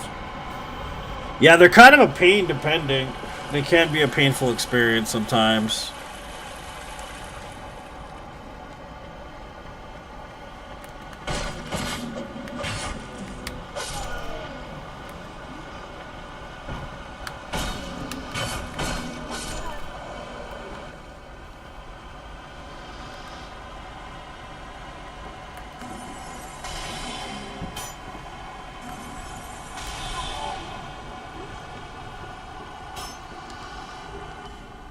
Boots. My daughter has a skeleton she keeps up year-round from Halloween, and his name is we call him Captain Boots. All year, he's always up. Every part of the year. During Christmas, it don't matter. Basically, he's always around. Captain Boots, is what we call him.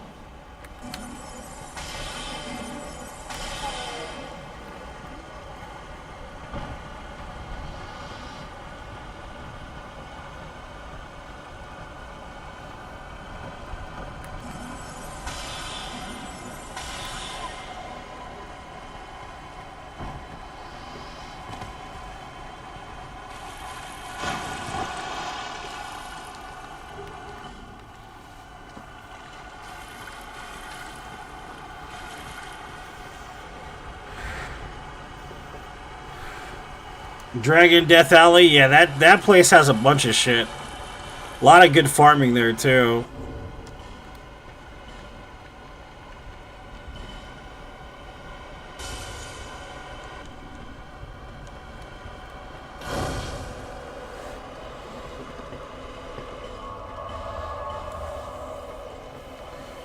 There's a skeleton we keep up year-round at my house for Halloween.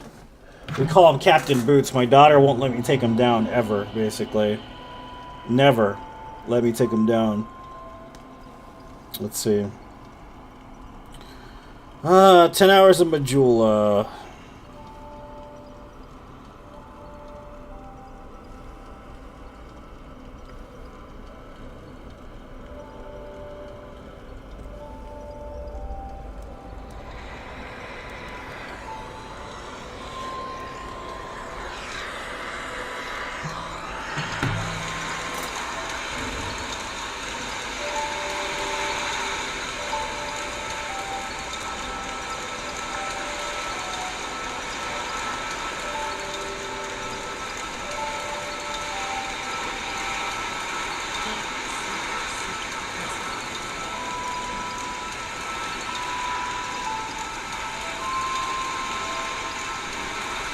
Hold on, what do I need for this?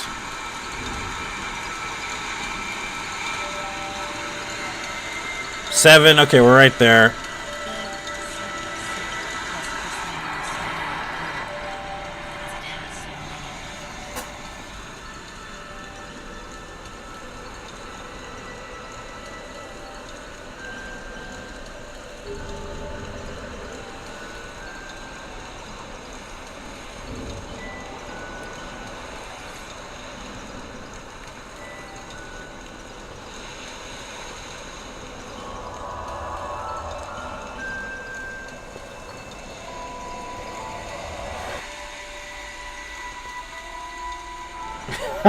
He's always in the chair. Is his name Captain Boots?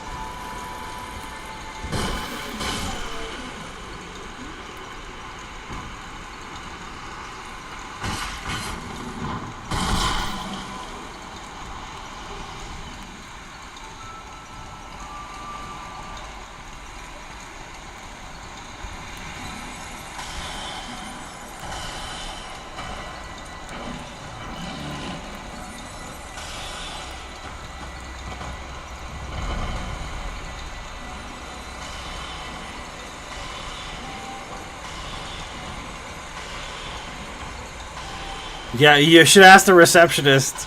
I'll tell Lotus. She'll think it's interesting. Soul of a proud knight.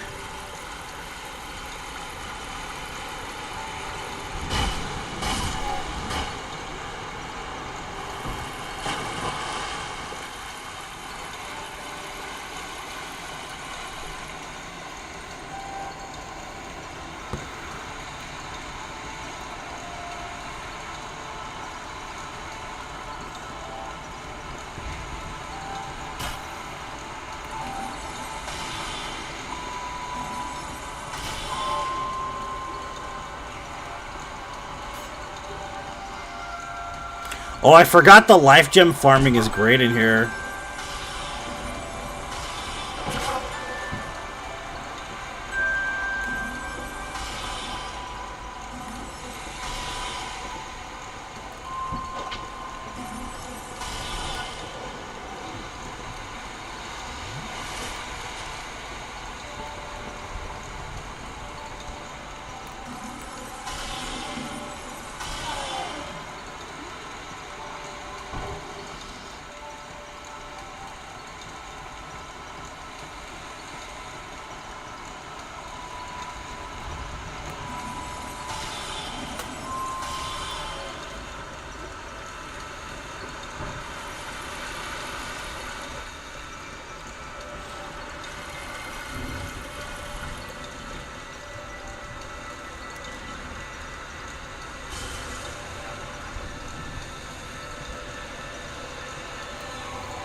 I don't know why it's the sound of the water, too. I don't need to hear the sound of the water. I just want the music.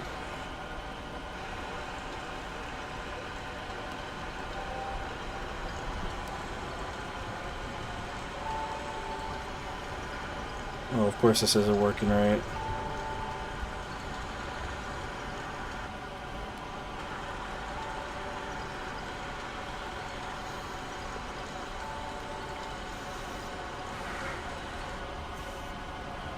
Hey, there we go. That's better.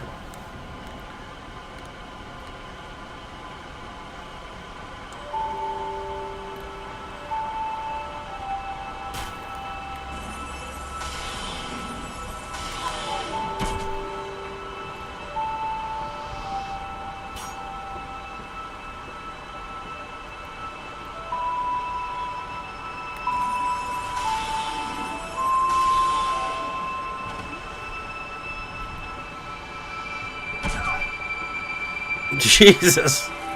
Wow.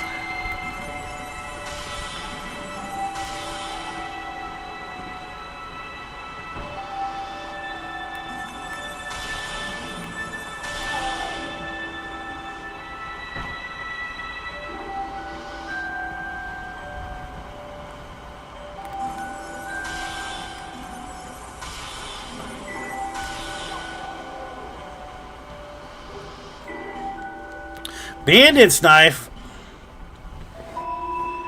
11 stamina for it. I mean, endurance.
Yep, that's what it is. It's region locked permadeath all enemies and bosses till despawn, including DLC. No death run.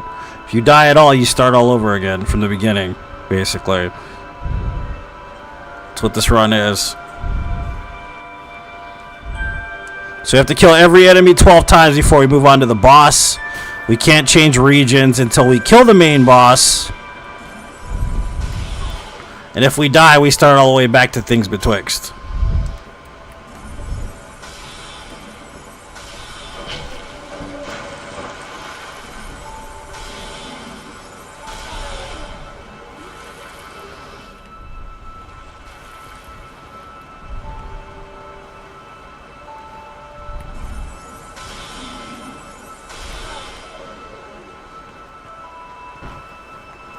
And we can only use what we find in the region to upgrade our character. We can't go like somewhere else to get better equipment or more upgrades. We have to stick to the region we're in until we finish it. So those are the rules of the run right there.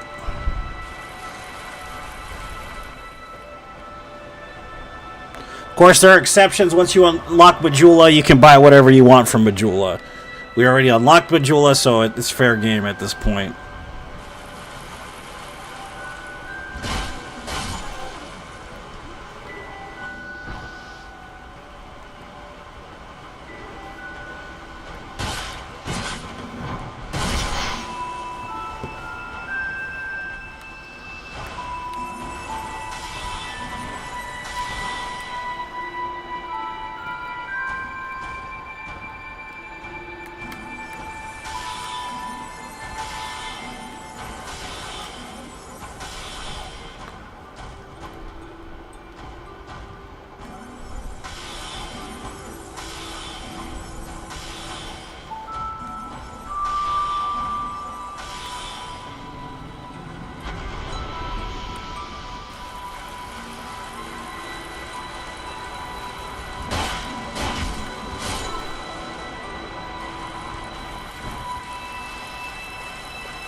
Did you do all bosses and enemies till despawn, or no? You were just doing a regular no death run? I'm being into our keep right now on no death run, attempt 5, and saved and quit. Why'd you quit? How long did it take to get there?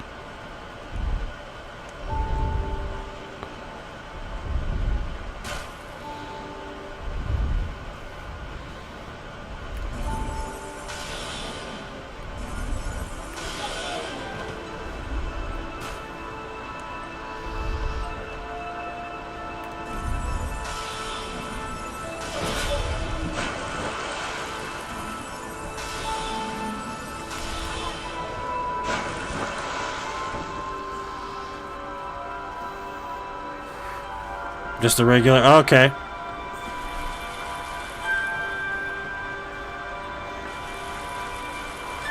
You've never done one in Dark Souls 2 before? Good luck, man.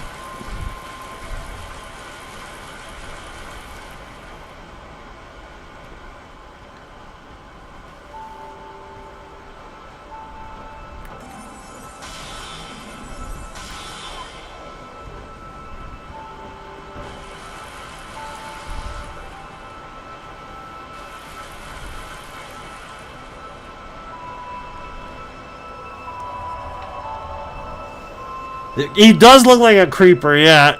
He kind of does. Look at... He is slick, though. Look at his face. He's real slick with it.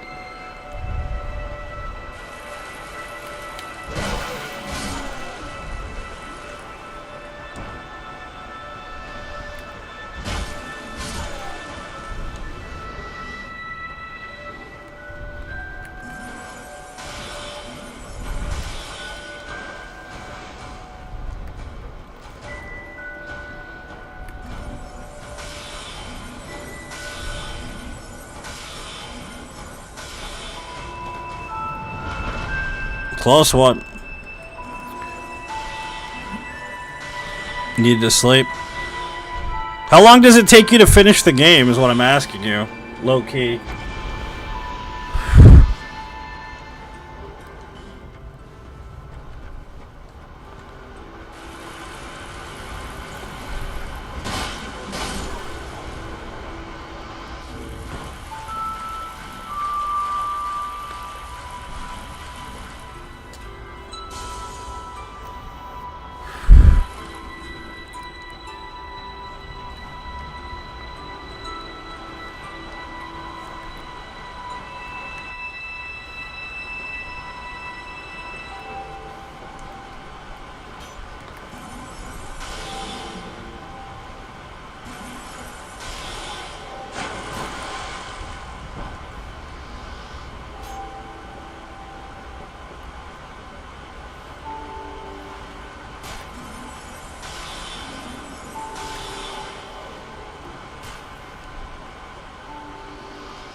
Life Gem City, baby.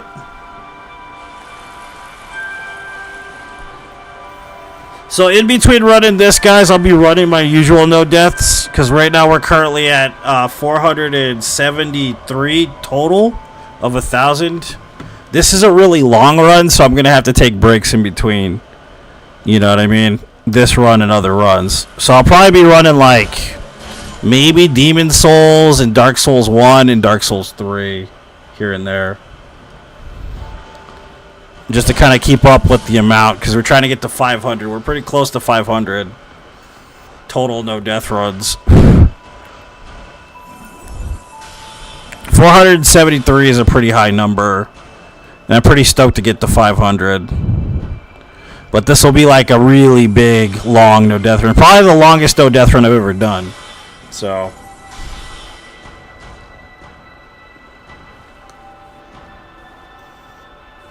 2 to 3 days. Good luck, man.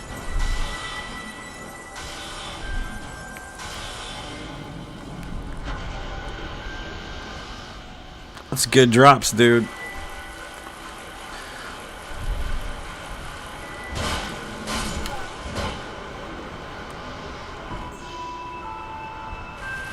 Sounds good, yeah. Because we got to get to at least, I want to say 425 would be good to be at by the end of the week. You know, we're almost at 425. I mean 445. Excuse me. What am I saying? How many do we have now? Never mind. 475. My brain would want to be at 475 runs before the end of the week, because then we just have 25 more to do before we get to 500 total no death runs in the Soulsborne series. And like I said, for the 500th, I want to do it all bosses, no hit run at Dark Souls 1. Just as a celebratory thing. Because it's been a while since I've done a no hit run. And I love Dark Souls 1. It's the first one I did a no death run on all those years ago.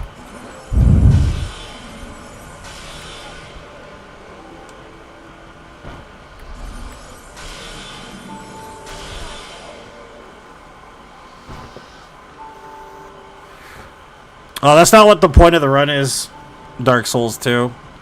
The point of the run is we're doing a world's first run. This is called a region-locked permadeath, all enemies and bosses run. And the difference is that it's not just a standard no-death run, it's a region-locked run.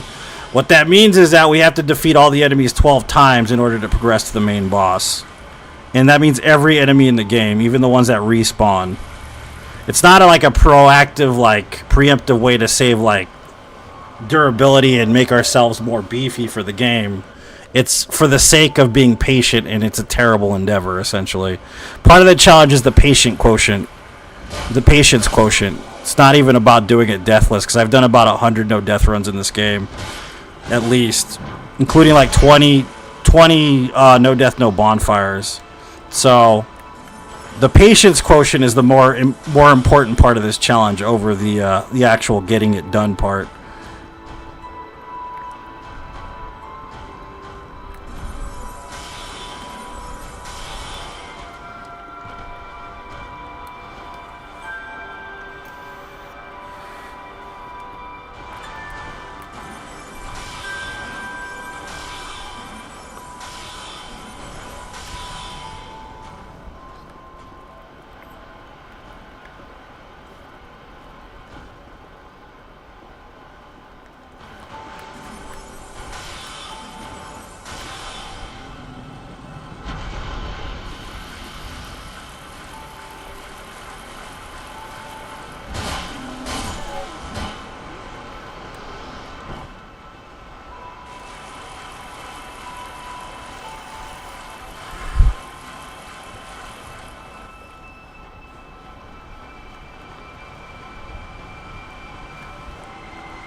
Gotta love them life gems, man. Like, I think by the time we got to Last Bastille last time, I had like almost fucking 100 or something. Some ridiculous amount.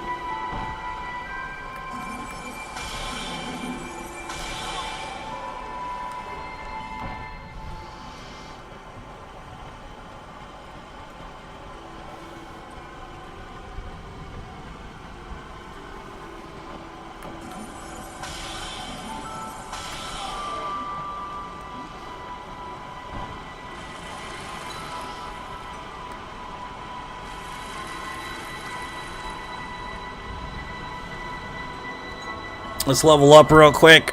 Get some more intelligence. Maybe I could actually one-hand a weapon would be nice.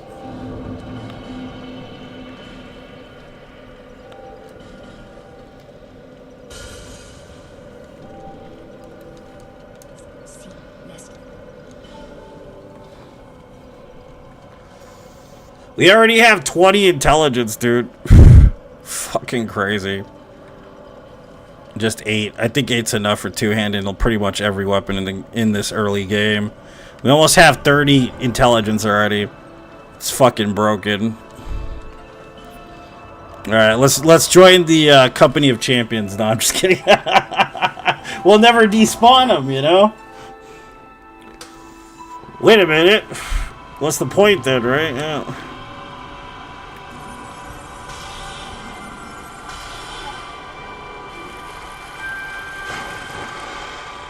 Dude, I've restarted more runs than most people have even tried, bro. So probably.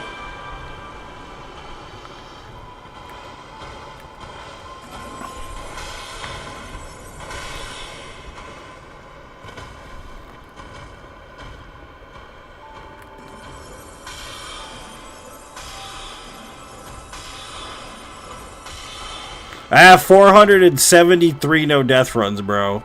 And I'm pretty sure I have a couple thousand at least fucked up runs I had to restart. At least. I've got like total Soulsborne hours is probably like 16,000 or something like that.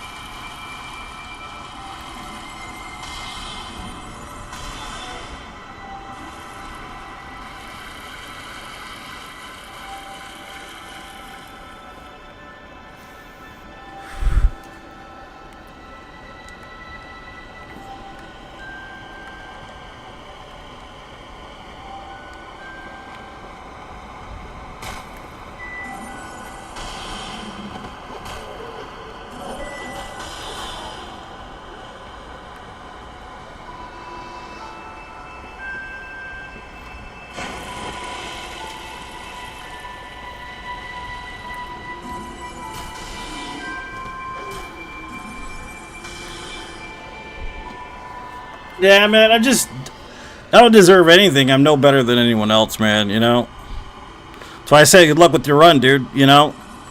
They're difficult at first, and then you get used to doing no death runs, and then, you know, it's not as bad, but not everybody, you know, starts the same way either. Like, I have a friend that's been watching me for 7 years.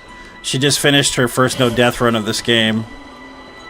And it's pretty awesome that she did it, you know. She's like mad about the amount of time it took or whatever, but that really doesn't matter, you know what I mean? What really matters is that you stuck to it and you finished the run. You know what I mean? I kind of don't like to set myself apart from people in that sense. So I just don't do it. I don't try to act like I'm better than anybody, because I'm not. I just have more time in game than most people. And more dedication than a lot of other people, but doesn't mean shit, really.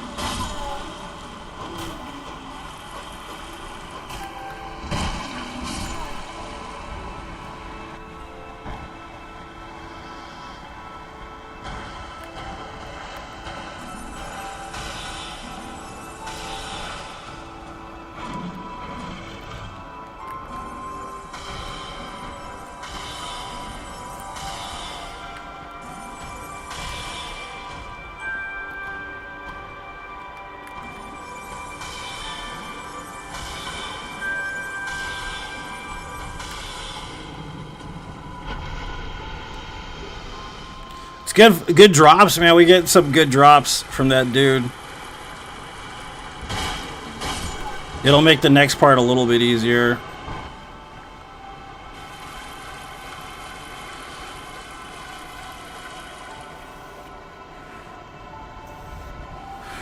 Probably do, right?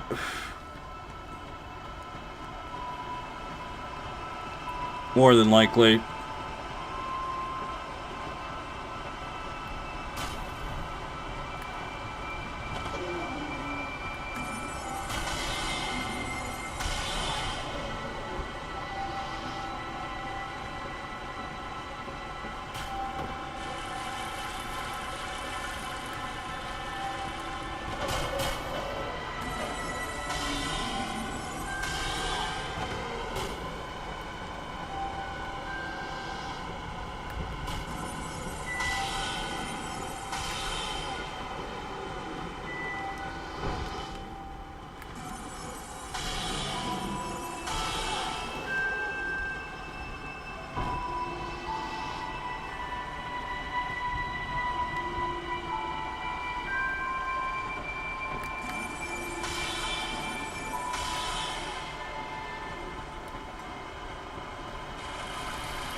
fascinates me is the loop of the game. It keeps making you come back.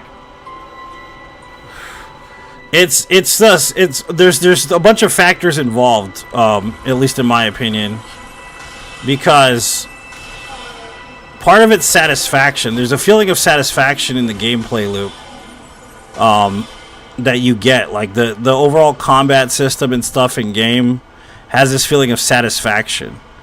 Like it's not even just like whether or not you beat the boss. It's just the mechanics of the game itself is very satisfying.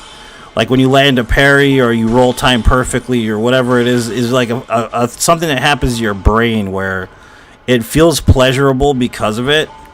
Then of course there's other factors involved. You know, you've got the overall design of the game, the soundtrack. You know what I mean? Like there's a lot of different factors involved. The challenge adds to it, of course. Overcoming challenges in game and stuff makes you feel pretty good about yourself. But it's just the game is addictive. Once you play Soulsborne games, you kind of don't want to play anything else. You know what I mean? For a lot of reasons. It's just satisfying to play them.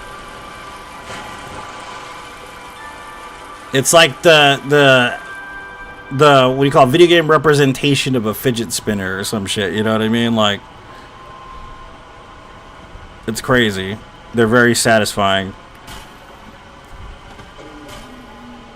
When you get past the frustration part of it, because some people never get past the frustration part of it. You only get more and more frustrated, and it's like, yeah, well, maybe you won't understand the Souls games then.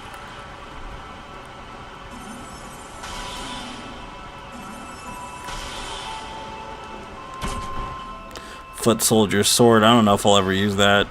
Maybe not. Probably. Probably not, you know?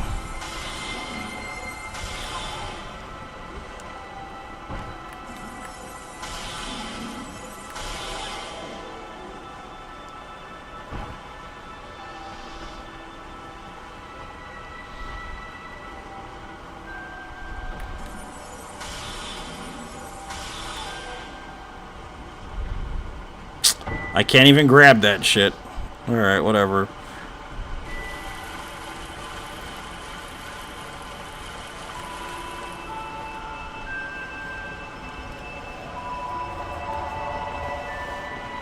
I can't read what Brian wrote. I don't know why I can't read it, so I'm going to scroll down. Thanks for the stars. I appreciate it, man.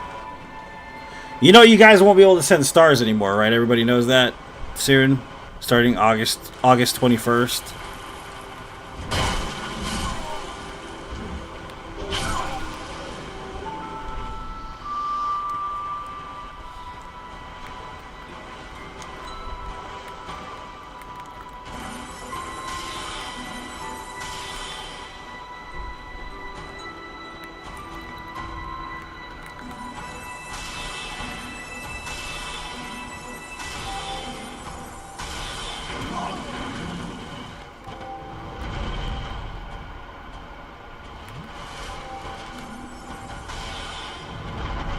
Good one, dude.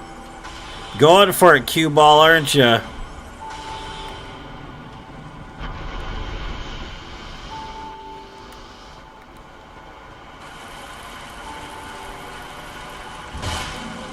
I'm not a good person. I wish I could say that was the case, but at least I'm humble, right? There is that.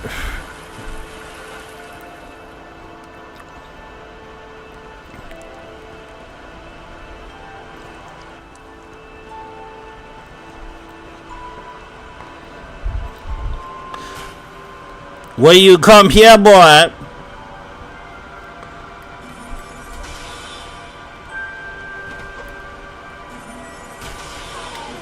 Oh, why did I one-shot him? I don't understand. Did I get a headshot off? Like, I don't know what the hell is going on there.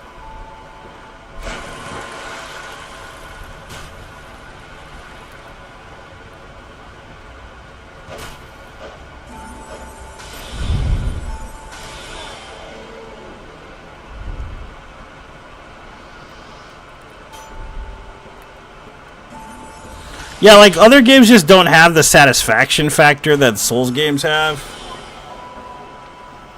You know what I mean? Why aren't you playing online? Because there's no reason to. Plus, this profile doesn't have the capability to go online anyways. I have like 8 profiles, dude. I'm not gonna pay to go online in every fucking profile. There's really no point. Unless you want to send me the money to pay for it every month.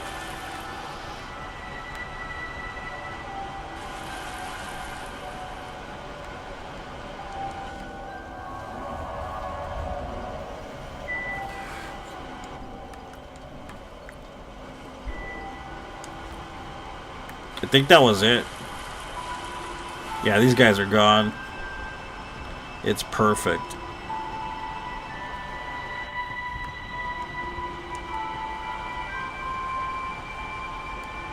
We might have to kill this guy one more time. Maybe there's that dude will fall down.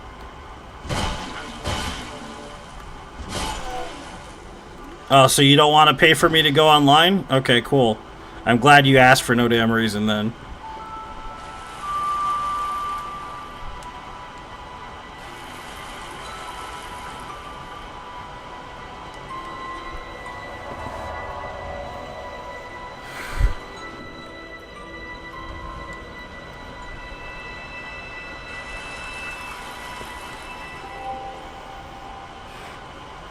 Headshots using binoculars? That's the best way to do it, Drake.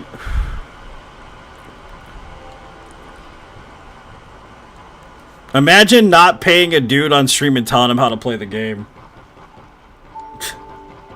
Like, I've never seen you before, and I have no holding over your gameplay style, and you've never watched your stream, and you don't know who I am, but do what I tell you to because I'm important. Imagine being that fucking self-righteous, dude. Be like, you have no idea who this person is, where they're from, never talked to them a day in their life, never watched their stream before, and be like, oh, you need to play like this or else you're not any good at the game. It's like, nobody gives a shit what you think because guess what? You didn't put in on this, bro. Like, no one fucking cares. And unless you're willing to fucking pay for me to go online, I'm not going to do it anyways because I'm not going to pay out of pocket for a complete stranger for no damn reason. Unless you're willing to donate some cash, then maybe I'll think about it. But if you're not going to donate any cash, you have no right to fucking tell me how to play the game I paid for, you shithead.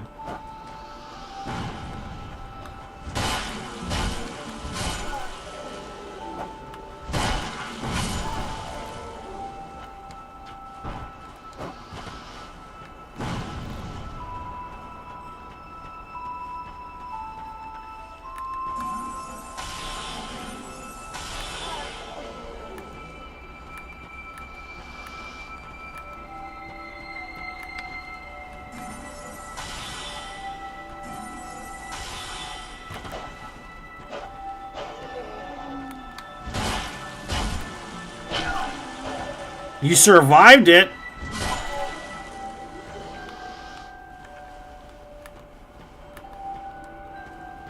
We have to go up there and kill that guy.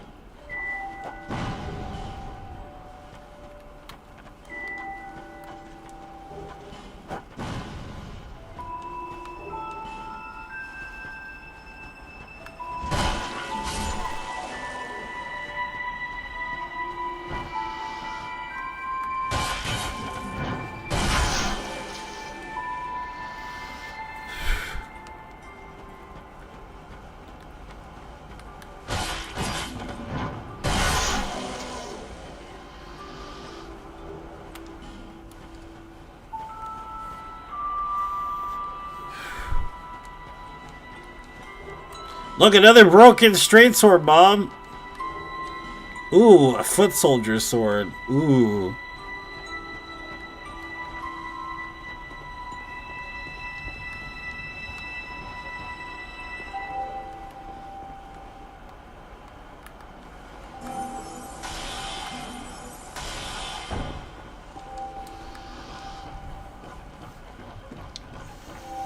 It's like if anybody was playing basketball on a pro level, right? And that one dude came in for the audience. He'd be like, you need to pass the ball more. Like, no one's going to listen to the dude in the audience because there's no reason to. There's really no reason to listen to that guy. Are you the coach? Nah, not really.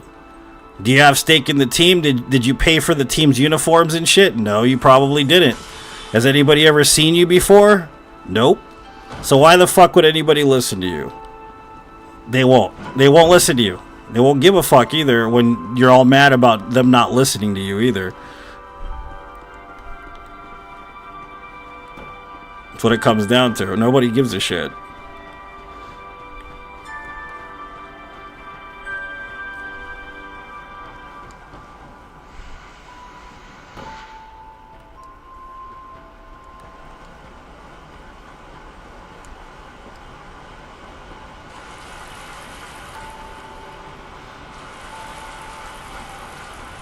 Oh, it's always like that, Cloud.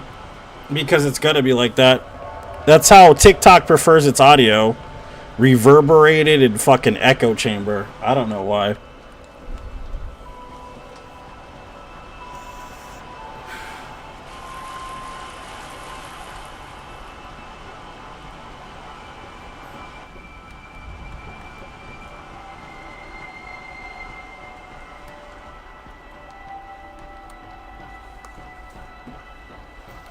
Because there's like no way to silence the actual echo from it. I don't know why.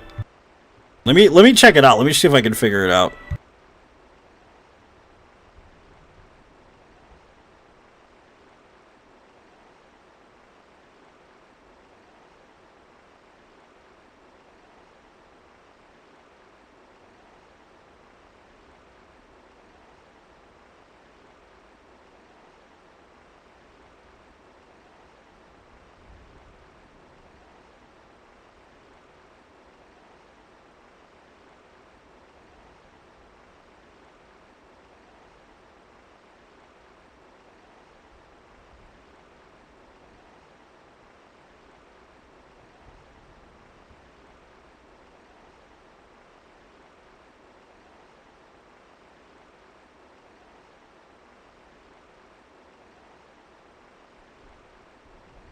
Is that better? No. You see, can you hear me at all?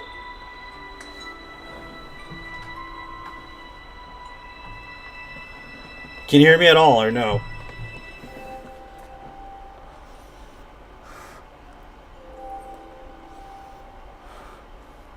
Cloud, can you hear me or no?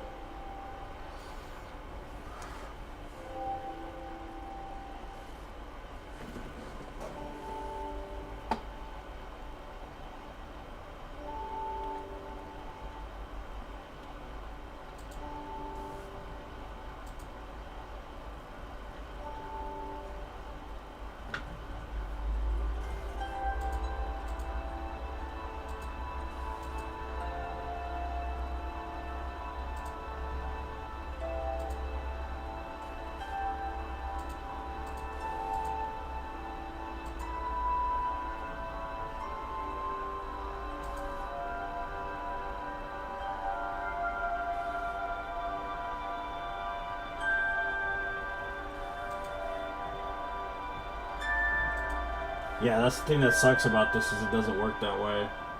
Like, because you can't change it to monitor off.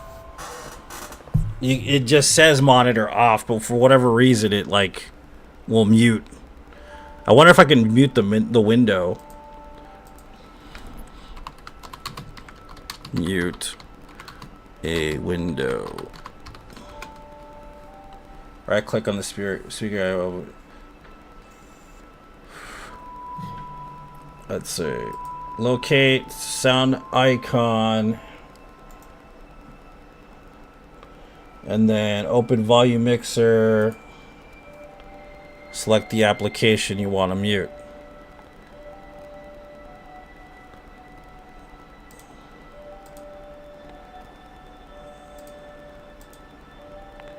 Okay. I think that worked. Let me see. Blah, blah, blah, blah. Blah, blah, blah. Can somebody go on TikTok and check real quick to see if the volume is right? If it sounds good or not? That might work, actually.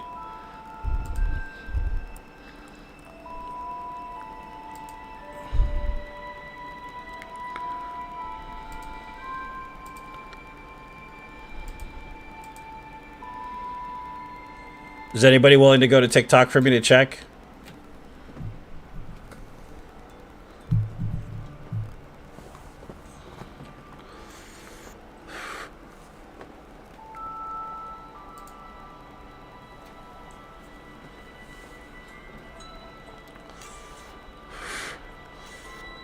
It's gonna take me 4 hours to get to Lost Bastille. I'm not in a rush.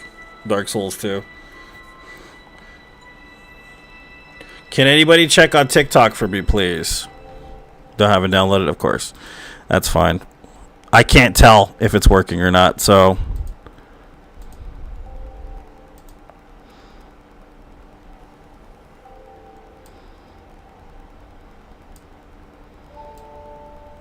Whatever. If it's working, it's working. I don't even know.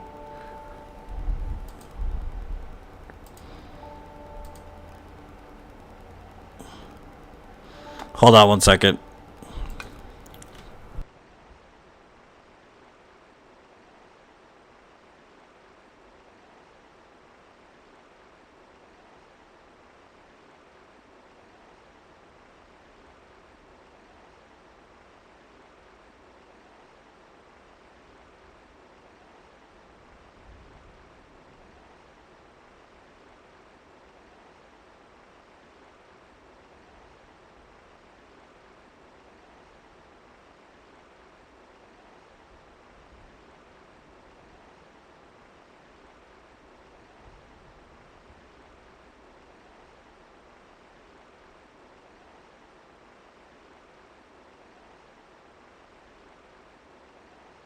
Well, I got nobody to call to figure it out. Whatever. If it works, it works. It doesn't. It doesn't. I don't give a shit.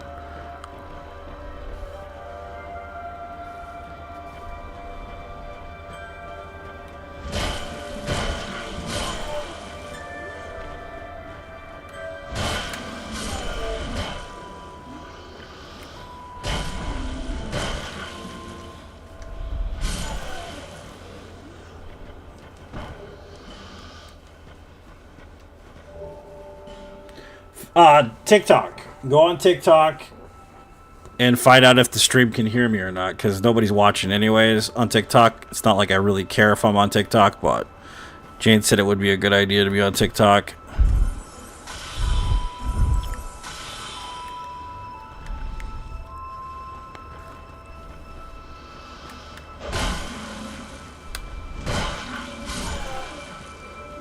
Just to see if you can hear me. Because I muted the application so you can't hear it through the computer anymore with reverberation, which is really irritating trying to use a microphone on TikTok.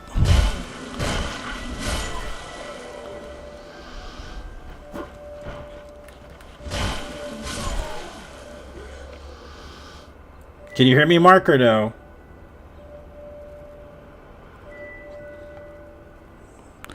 Loo, loo, loo, loo, loo, loo. Oh, okay, perfect. It works. Cool. It means I can play music. And I can listen to it. That's perfect. If that fixed it, then we're good. Let's do that. Chrono Trigger it is. Chrono Trigger it is. Yeehaw, buckaroo.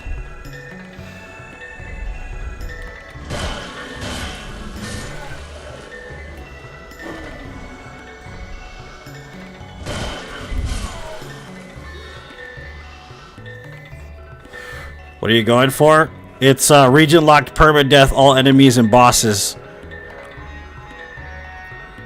till clear. So 12 times each enemy in the game.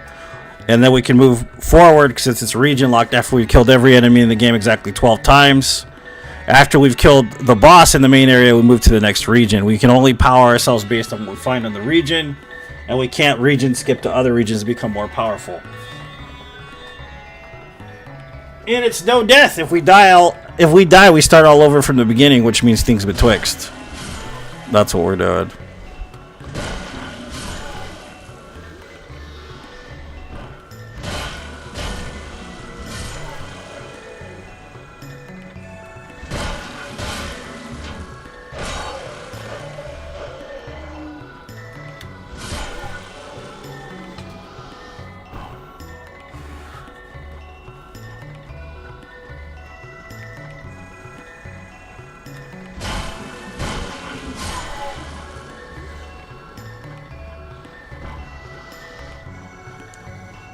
Make sure everybody's nice and dead.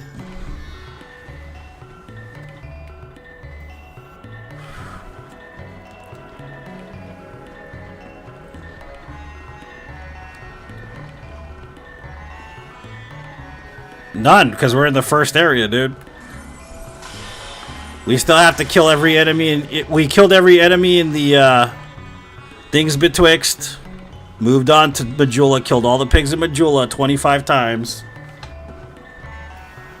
And then now we're here in Forest of the Fallen Giants, and I have to kill these enemies 12 times in order to move forward. After I kill the dudes in this specific hollow 12 times, then I move into the staircase. Then I kill those guys 12 times. Then I go upstairs and I kill those people upstairs 12 times. And then we kill every enemy in the Forest of the Fallen Giants 12 times. Then I can fight the last giant. Then I can move on to the Lost Bastille. And I can't do it until I kill all the enemies 12 times.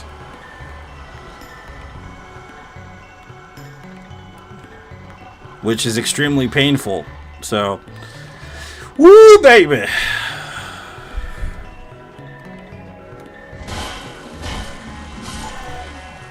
Because they despawn after 12 times. That's why. It's a mechanic in-game where if you kill the enemies 12 times, they no longer spawn in-game. So you completely clear the map in-game.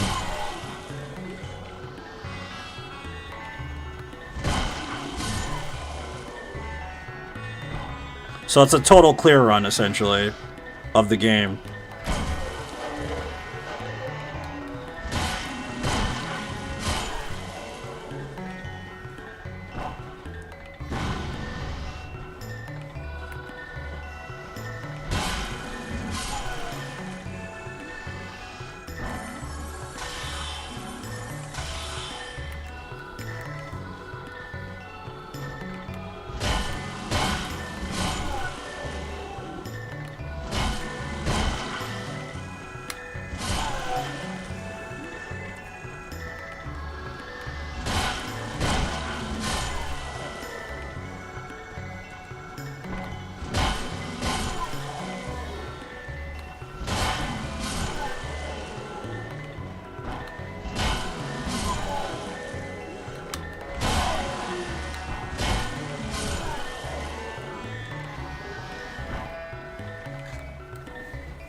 Yeah, it's going to be at least a 60-hour no-death run, yep.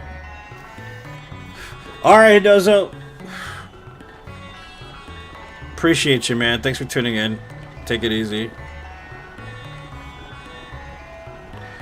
Yeah, that's why it's a world's first, because no one's done it before. It's like a 60-hour plus run, at least. It might even be 80 hours, because we include DLC as well, so we're killing all bosses, including DLC.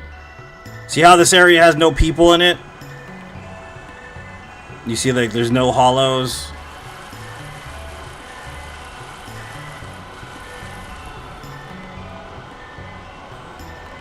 Yeah, we can't kill the big lizards yet. When we sit at the bonfire, the hollows don't come back. Because we already cleared this area. That's why there's only hollows upstairs.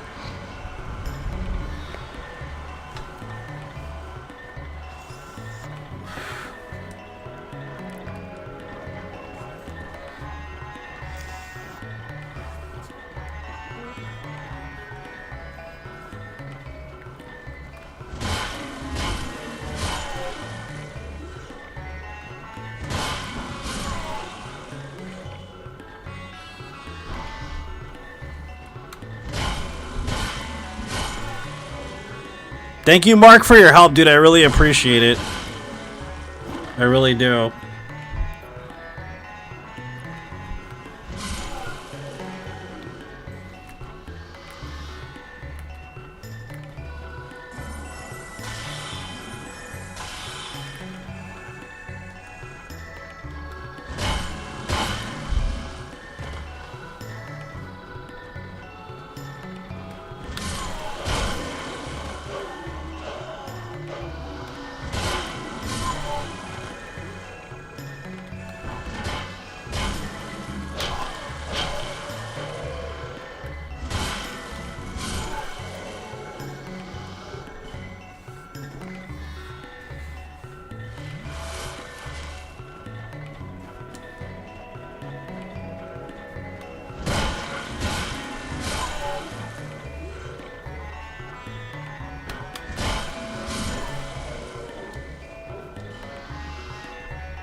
I appreciate it, man. I really do. Thank you so much for the help.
It's already getting hot in here, dude. It's supposed to be like 90 degrees today again. I hope it's not that hot on Lotus's birthday. It's supposed to be, supposedly they're remastering Fallout 3. I have a feeling like they're not going to remaster New Vegas, though, which is going to make me kind of upset. But they have the right idea because that's the best way. You gotta understand, people are jaded right now. And, like, overtly jaded, if you ask me. Like, they kind of, like, look for any excuse to call a game, like, DEI. Like, Ghost of Yotai right now. I kind of understand a little bit. I think half of it, though, is just because they're not used to not having Jin Sakai as the main protagonist of the game, which is understandable to me. But, like, they think everything's DEI, even if it's not now at this point. Like, there's stuff that I can say is honestly DEI. You know, like, what's it called? Dragon Age? Big time DEI game, right? In my opinion. But then there's games like Ghost of Yotai where I kind of just don't see it somewhat. Because Ghost of Yotai is more like Kill Bill-esque. You know what I mean? And it's okay to have a female protagonist. Your storyline and the backstory is pretty good. Like, if it was shitty, if it was made, like, you know, with a shitty script or something, then yeah, sure. But it doesn't seem like it's going to have a shitty script. They're good at telling a story, so. But, like, the climate, man, you know, you don't want to piss anybody off, right? You don't make any money. So you look at the games like Oblivion and the stuff that came out in the era before the DEI stuff even started. You're going to make money on it. You know what I mean? You're going to make money on it because, like, a lot of the dudes that are, like, 30 plus that played, like, the older games, you know, like Fallout 3 and shit like that, they're going to come back to them because it was an era virtually untouched by that whole, you know, mechanism. So they'll come back to those games. And people like me will buy them, especially if we love them like we already do. So it's kind of a smart idea to remake games that have already been made, especially the ones that sorely need it.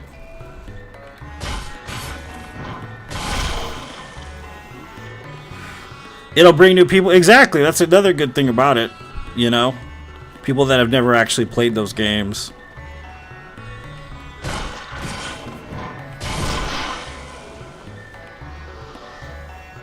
No. DEI is like the, well, because there was an equivalency chamber within the halls of government and all this other stuff, and like entertainment in general, where things had to meet a criteria to be considered inclusive at one point. And it's kind of no longer there anymore because of what happened in the last, like, year or so. So a lot of people ended up formatting games and movies and stuff based on the idea of inclusion. And now that's kind of out the window at this point. So they're not going to keep doing that. Yeah. Diversity, equity, inclusion. Yep. Jane's correct. That's what that stands for.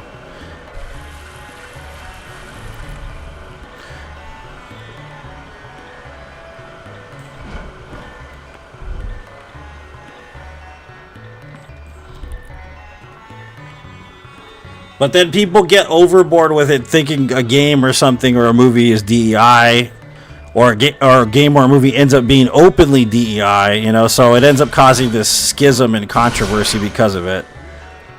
You get the hardliners that really hate DEI, and then you get people that only want DEI shit, so it's kind of one of those touchy subjects for some people when it comes to entertainment. Personally, I don't give a fuck as long as a game is good. I don't care if it's DEI or not, but if the game sucks, then yeah, no, I'm not going to play it. That's what it comes down to. I have no real opinion on the source or the idea itself, to be honest with you.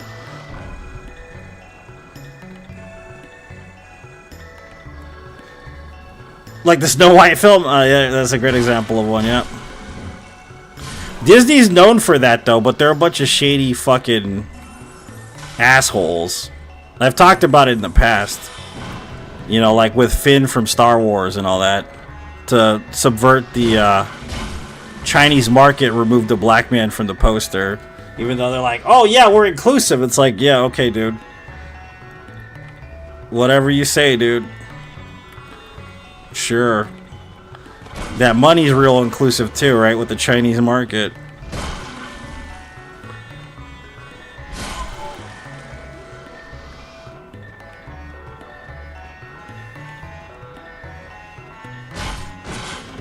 What's up, Adam? Welcome.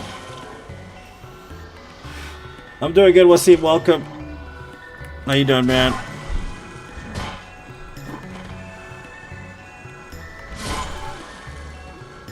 All I know is the value of entertainment's changed. They've got shitty writers now. And no matter how good AI gets, it's never going to be as good as a human writer. Just how it goes, man. These people are really afraid of artificial intelligence taking over, like, entertainment and stuff. And it's like, no. Always have fun every day. Every day.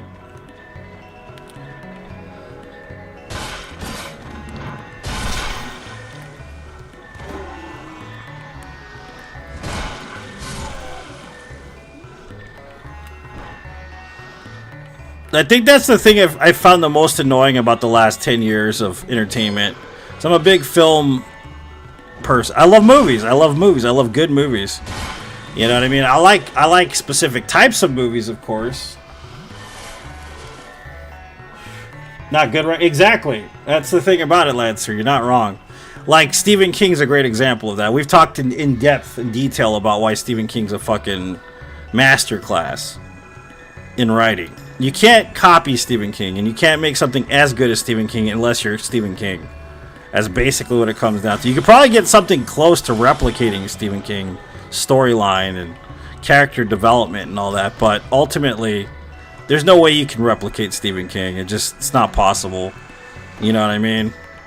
And all the writers in Hollywood the last 10 years have been mediocre at best. Most of them were out of film school and just hired on the pretense of whatever crap they were hired for, and making shitty movies and shitty television shows, shitty music, shitty video games. Yeah, they're fucking terrible, but hopefully this is a wake-up call for Hollywood, because nobody goes to see their movies anymore, you know? It's sad. What they need is they need another groundbreaking filmmaker, and there isn't really anybody out there to do it.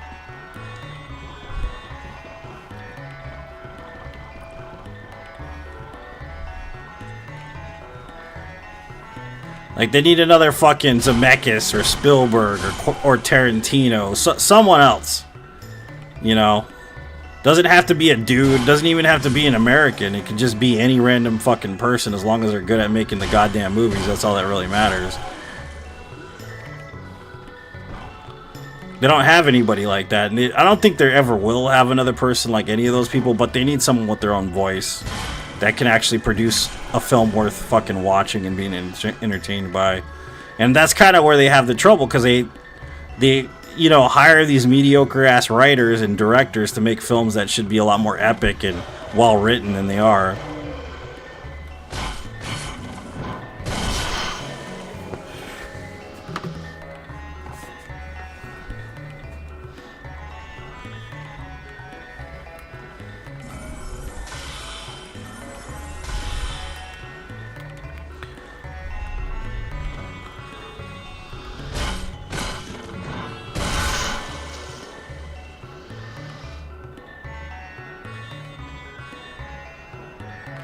Theaters are showing as many old gold movies as new releases these days. Yeah, I agree. That makes sense. You know? So I was talking about like Raiders of the Lost Ark. Right? I love Raiders. Is it cheesy? Yeah, it's from the fucking, early 80s. Of course it's cheesy. But it's got a great story, great acting, great soundtrack. It's epic. It's fun. There's humor. You know what I mean? Like, it's a good time. You know what I mean? Raiders is a great film, but they try to make these movies, and it ends up falling flat because there's no originality in it anymore. It's just the same rehashed crap over and over again, and it's like you got to get somebody who's got an original voice to create something. Whenever somebody has a chance that has to be taken, they usually just try to avoid those individuals. That's why people like Robert Rodriguez and stuff ended up like pretty much broke when they first started making movies because nobody wanted to take a chance, Like El Mariachi was made for $2,000, bro. Well, after he made it with the cinematography and the fucking soundtrack and the way it was cut and the overarching message of the movie, he kind of became popular in wider circles. But I mean, that's why I said they need a new voice. They need somebody who can produce something good. And they don't have anybody. It sucks. Real cinema film is no more. Exactly.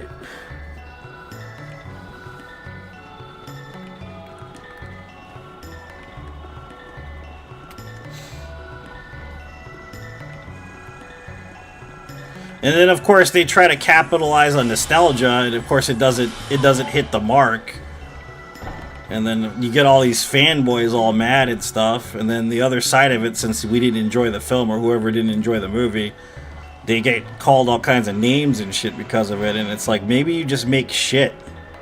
You ever think about that? Maybe it's not. Maybe the fans go overboard and it's true. But maybe you make actual trash and you should stop being fucking lazy and make a movie.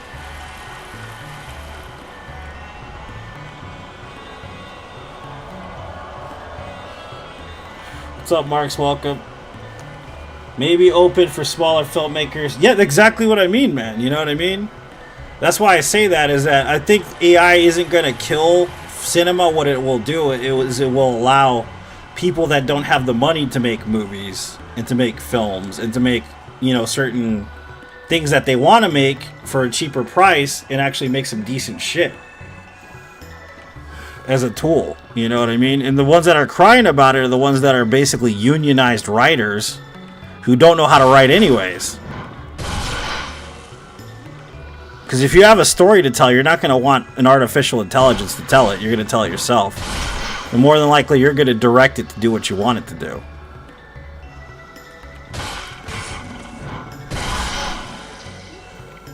What number are we on? We're at 473 total. No death runs of the Soulsborne series.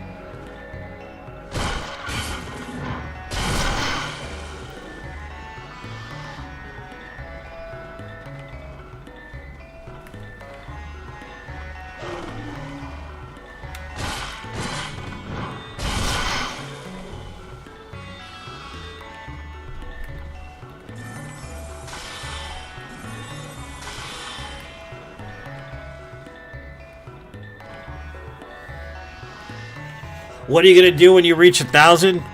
I don't know. Probably start another run. I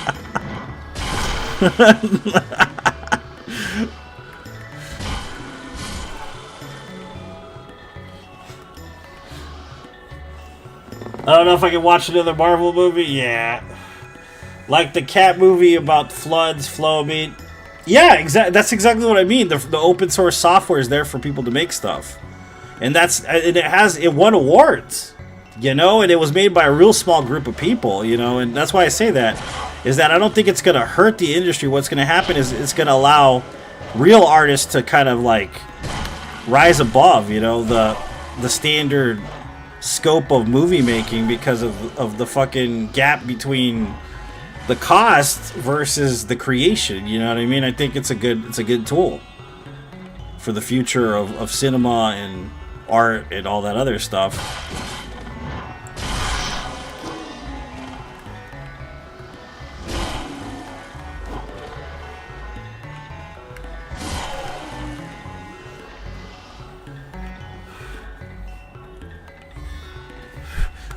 Lotus really liked it, actually. We watched it together. She loved it. I thought it was pretty interesting. I like how they told the story without having to say anything. You know what I mean? That's what I liked about it. It was unique in that sense.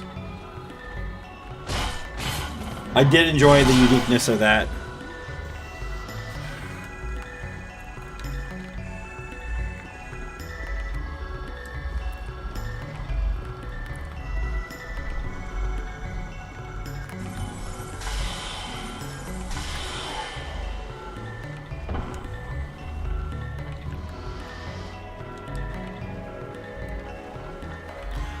No, she didn't cry.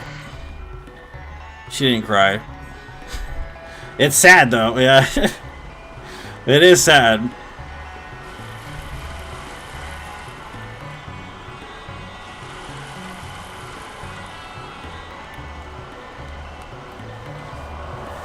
What's up, Kyle? Welcome, dude.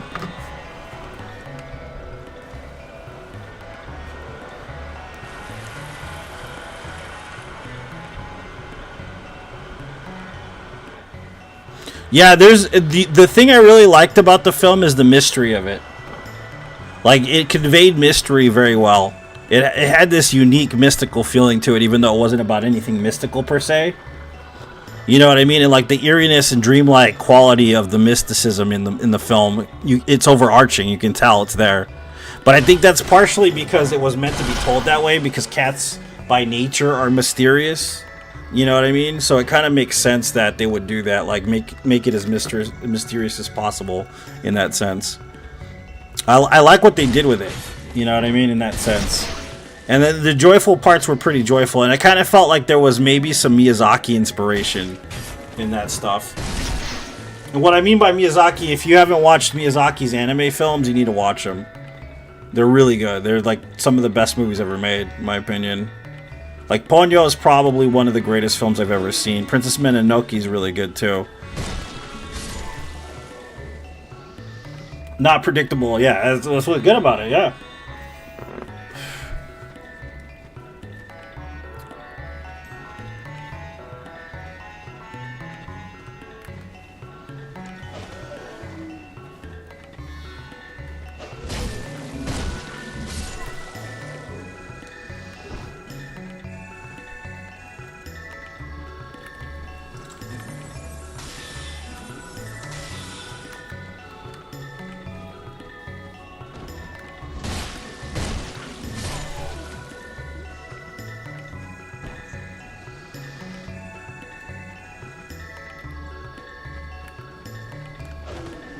I don't know, I don't have a counter right now. I'll probably put one up after the stream, though.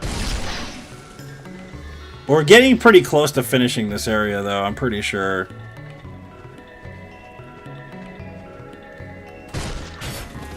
I just go based on when they don't show up anymore at this point.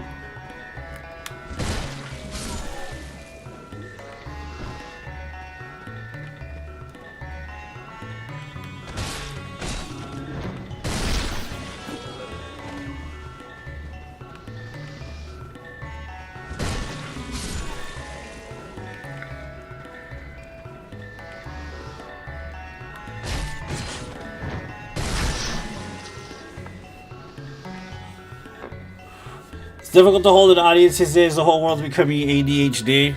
Or just ADD in general, right? It's true.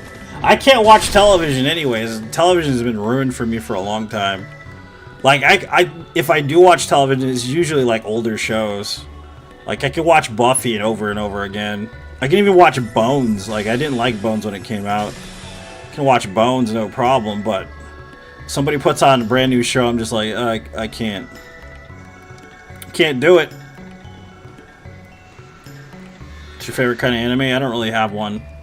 I don't really watch much anime, dude. That's what you gotta understand.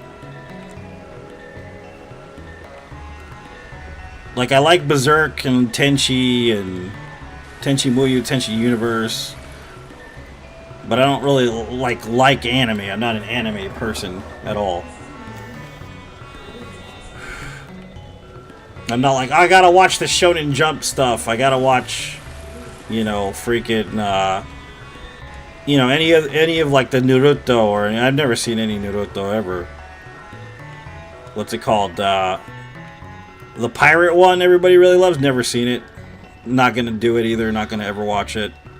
Just not going to. Not interested in it. My favorite anime of all time though is Berserk. And I've read the manga too. I'm reading the manga still. I'm just not an anime person per se. I'm more of a K-drama kind of person. I watch mostly Korean television if I watch television at all.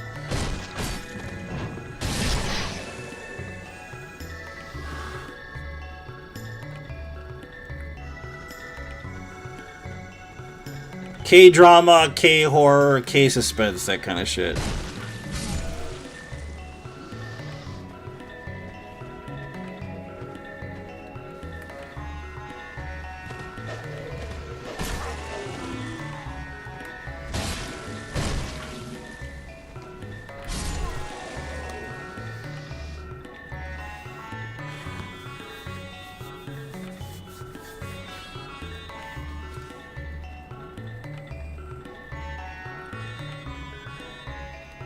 One Piece? Yeah, I've never seen an episode of One Piece. I know that people love it, you know what I mean? I know they say it's great and all that, and I'm pretty sure it is. It's just, I'm not gonna watch it ever. I already know, like...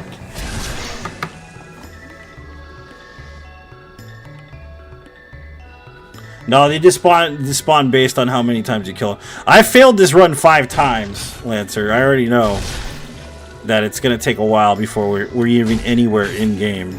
It's going to take a long time.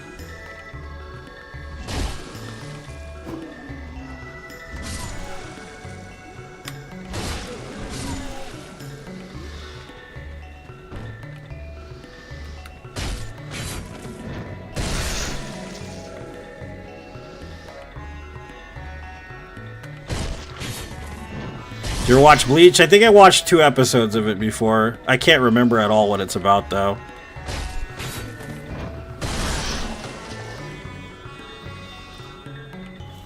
I love midwife because that's because I was a nurse. Yeah, midwife's an interesting... That's an interesting profession. Being a midwife. Documentary stuff's always good, yeah. I don't mind it. Yeah, because I have friends that are like, you need to watch this, or you need to watch this show, or you need to watch that show. Like, what is it? Vinland Saga, right? I had like 50 people tell me, you need to watch Vinland Saga. Don't plan to. I don't have time. Plus, if the TV's on, like, usually the kid's watching something. I'm not gonna watch. I'm just gonna zone out and let her watch it. So my child's 5. You know, I don't have time to watch anything basically. When I'm not watching TV, when I'm not streaming, I'm doing other things. I'm working on other shit. You know. You'd be surprised, Jane. So I don't have time to like sit there and be like, I'm gonna pick an anime and we're gonna watch it. You know, like, it's not gonna happen. TV's just in the background for noise, essentially, for me. She's watching her Disney, you know, or whatever. Like, I don't have time to watch anything.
Get sidetracked when I'm bored.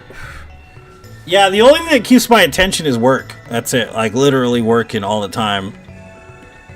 Like, even before I started streaming, like, I had a business and I was working like 14 to 16 hour days, 30 days out of a month. 30, depending on how long the month was, of course. So I would work all day, all night, come home, go to sleep, wake up, go back to work.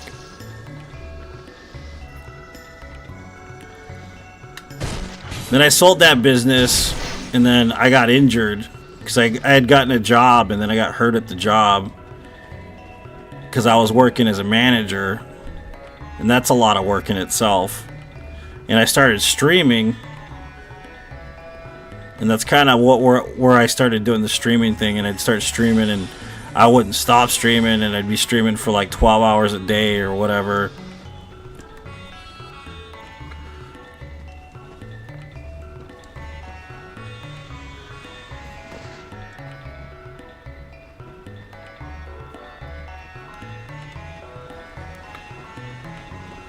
And then, of course, the side work with streaming, like the amount of stuff that happens behind the scenes takes hours to do. Recorded clips, editing, all kinds of shit. The video that has the most views on Facebook's like 2 million views and shit. On TikTok, I have 1.5 million views. On YouTube, the video that I have with the most views is only like 17,000 or something like that. But all that's work, editing. Putting all this shit together, making it work properly. That's a lot of hours behind the scenes. And then, of course, now I have my musical projects, and I work a regular job too. So it's like working a full-time job, streaming, editing, fucking writing music, finishing an album with my band, raising a kid. You know what I mean? Like, there's not really any time for like entertainment per se. And when I do have time for entertainment, I don't know what to do with myself, so I end up just working some more, basically. Because I'm not accustomed to sitting around and doing anything, like relaxing. I'm not used to it. I'm not used to relaxing anymore. I don't even know what that's like. It sucks. That's why when we did the 200-hour run, it's like, yeah, well, I used to be able to... I don't know if I still can pull it, but... I was sleeping 2 hours a night, dude. Sleeping 2 hours a night, working fucking like 16 hours a day and shit. So to me, like 2 hours a night was like enough, And even now, it's like I can't see myself relaxing. I'm not good at it. I'm not good at just sitting there and doing nothing. It bothers me. And that's why some people, like, if you enter into a relationship with them and their, like, love language is, I don't know, personal closeness or whatever, a lot of folks love to just sit there and watch TV with their loved one and just be close to them and stuff, and I can't stand shit like that. Because I feel like like my skeleton's gonna jump out of my body if I'm not doing something constantly.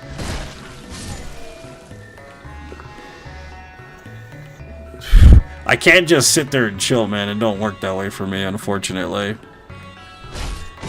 So that's why watching TV actually just kind of gets on my nerves more than anything else.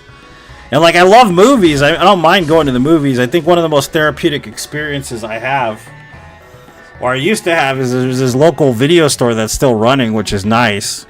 And I love that experience. It's like a ritual, physically going somewhere and renting a film.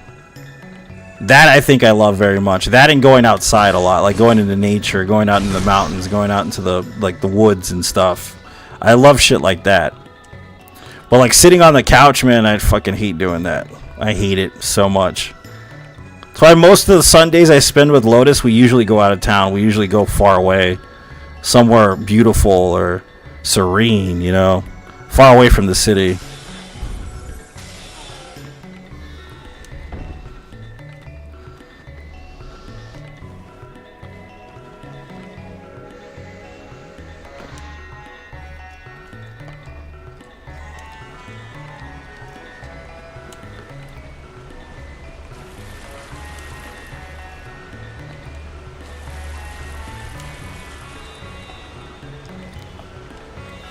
Yeah, because I got like whole terabytes of like, content just chilling on my computer and like all these other hard drives and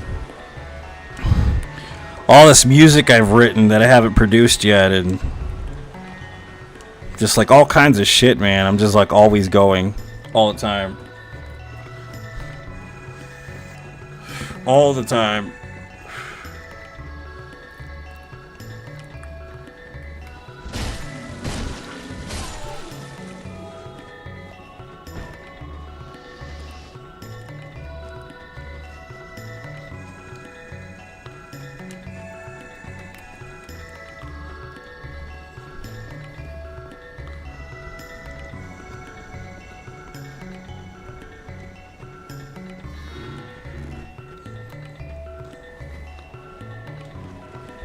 Yeah, I love to take her on adventures. She loves it too. I'm her favorite person in the whole entire world. That kid loves the shit out of me.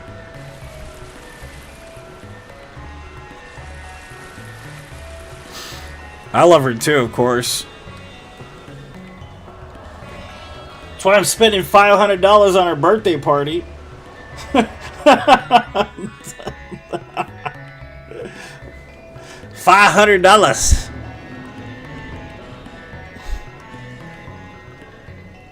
Alright, so I'm gonna run up to the tower and we're gonna backtrack and kill all the enemies through that way.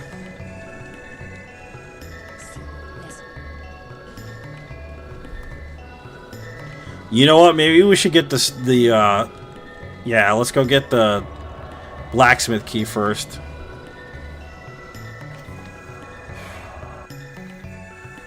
Even she knows, like, she thinks it's funny when I was working 3 jobs. And then I only had 2 jobs. And she was like, Dad, why do you only have 2 jobs? And she legitimately thinks it's entertaining for whatever reason. Like, she thinks it's like a little joke or something. She's not being an asshole with it. She just thinks it's funny and entertaining to have, like, 3 jobs. Like, she thinks I'm silly for it for whatever reason.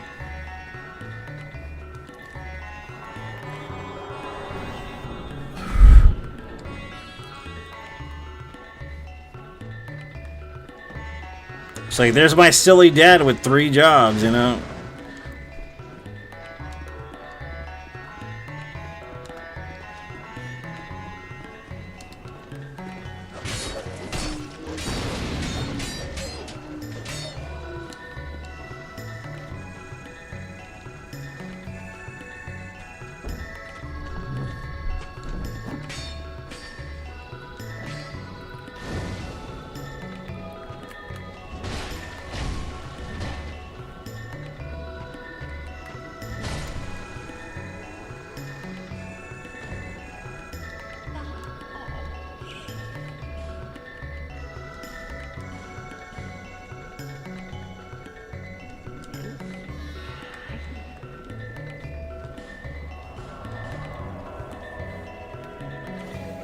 Big party? Yeah, she's gonna have a quinceañera. Of course. Just have a quinceañera. It's gonna be a big quinceañera too. She already has like a lot of friends. That's the thing about this kid. Like, she's got a shit ton of friends. Like, even at Chuck E. Cheese, I had to invite 20 kids, dude. You know what I mean? Like, and that was like, I had to cut the list in half, basically. She had like 40 people to invite. It's like, I don't want to pay $1,000 to go to Chuck E. Cheese, homie. I love you to death, but fuck that.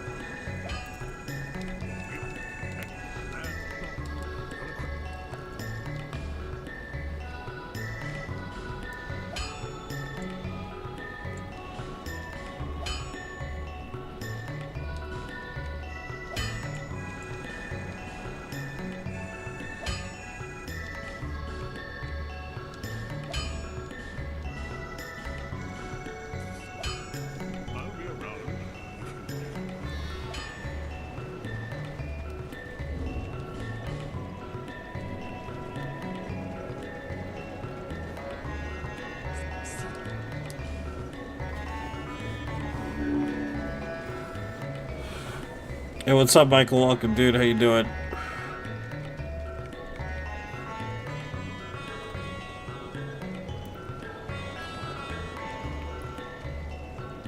I say 7K is safe.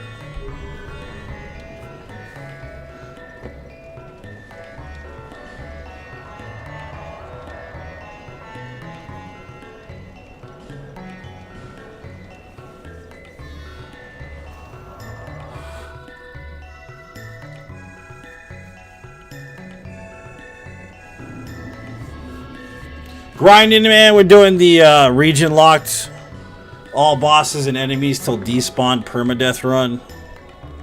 So it's a long ass run, homie. Long. Terribly long, like 80 hours at least. Oh, we need more attunement.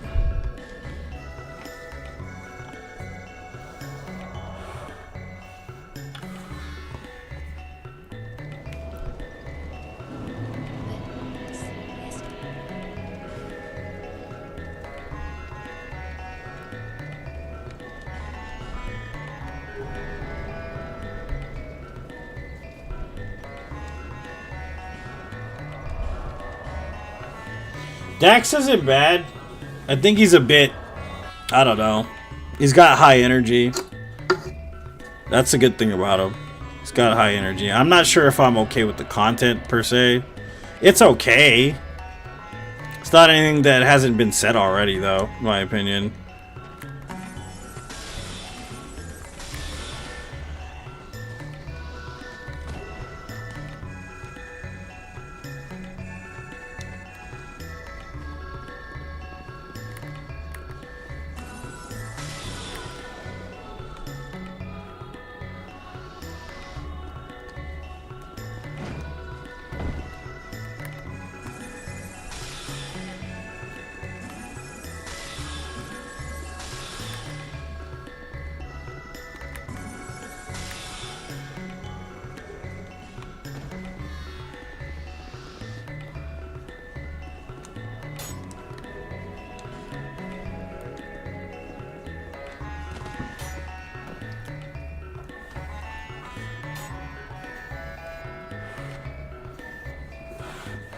Amana.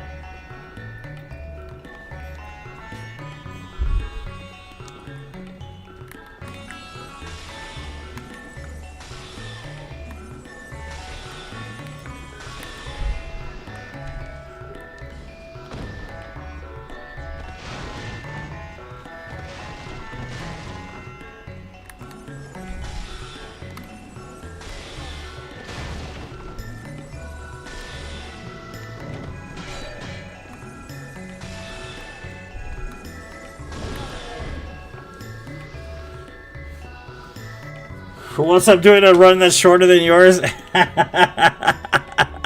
That's fair, Jane. That's good. I'm glad, though. That's a good thing.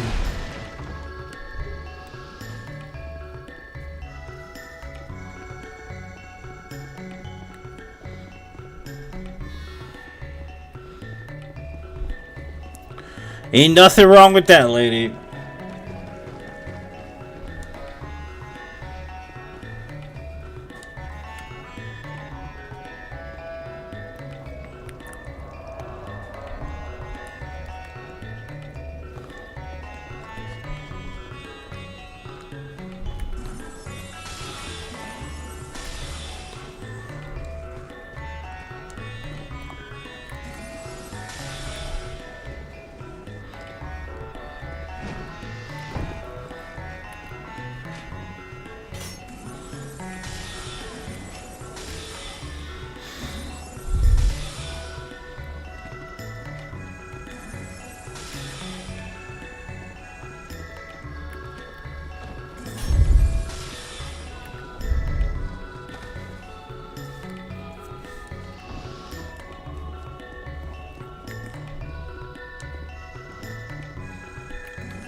Oh my god, bro.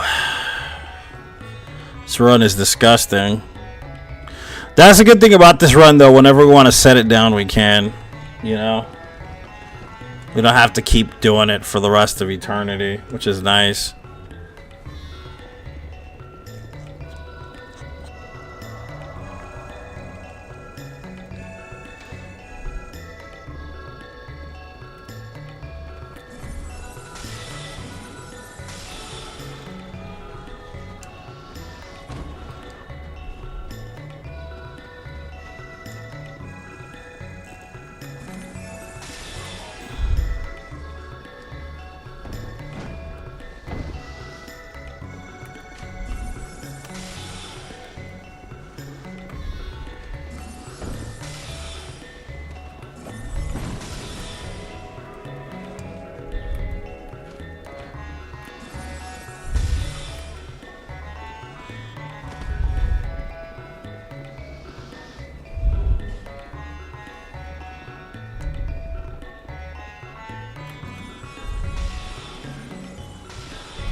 Should I remark that the Force of Fallen Giants is a cakewalk compared to... I mean, I don't think so. I think Wharf is pretty fun. No Man's Wharf is pretty fun. The one I don't like at all on any level is fucking... what's it called? Lost Bastille. I hate Lost Bastille so much. It's the worst, dude. Like... It's big. Lost Bastille's huge, man. It's humongous. You know? I'm gonna go turn on the cooler real quick. It's hot. Bastille sucks.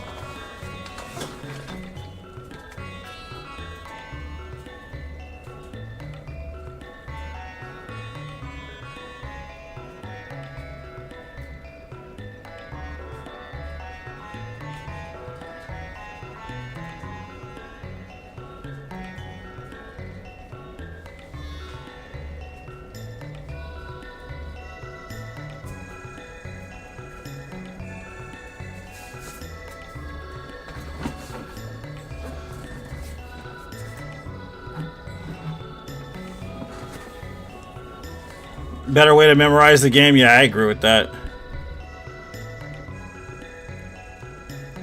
I get bored with Bastille real fast. Like, I don't like it. I don't know what it is. It's just the atmosphere or something. I get bored with it real quick. Like, I even like Huntsman's Cops better than Bastille. Bastille just... It's fucking boring. After like 2 or 3 hours of being in Bastille, I get really fucking tired of being there.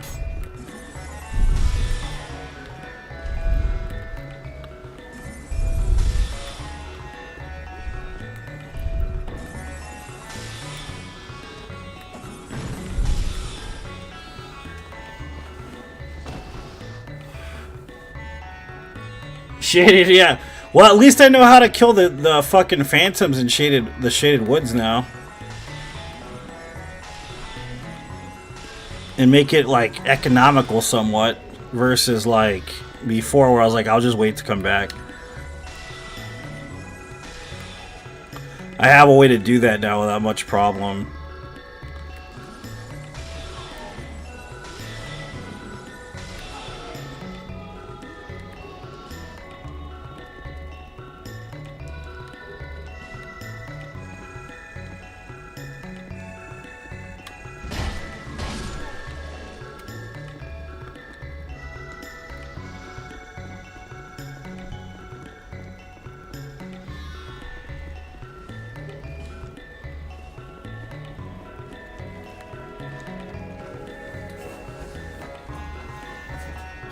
The gutter, yep. The gutter sucks in general.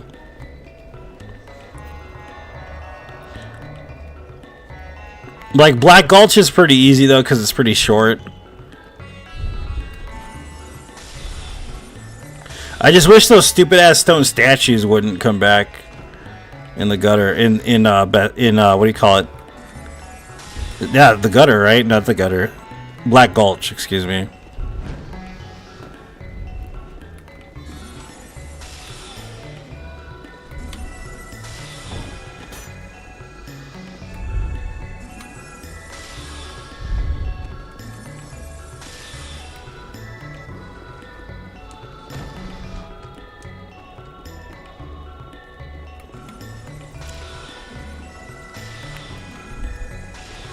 You ever heard of a rapper named Hanuman Kind? Wazim or no?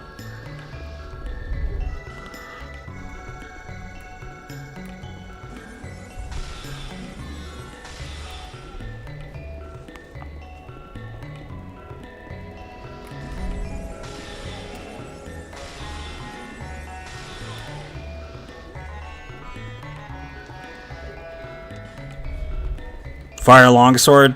It's a good weapon for most of the run, too.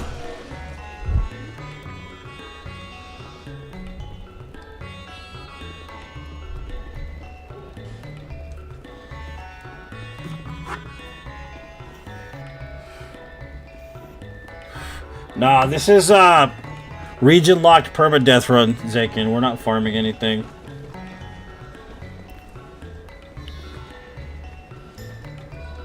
Region locked all enemies, bosses, till despawn, permadeath run. So no dying, no death run. Basically. To kill all enemies 12 times in order to get them to despawn so that we can fight the boss so we can move to the next region. It's not farming.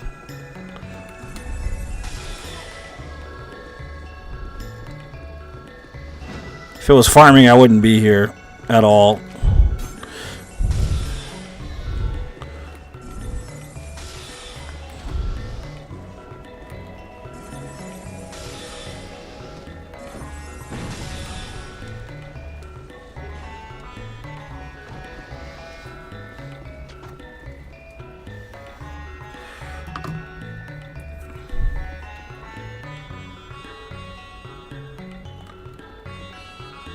Stat investment, yeah, I can see it. For this run, though, it's pretty much essential because you're going to need it at some point. It's one of the better weapons if you don't have, like, upgrades.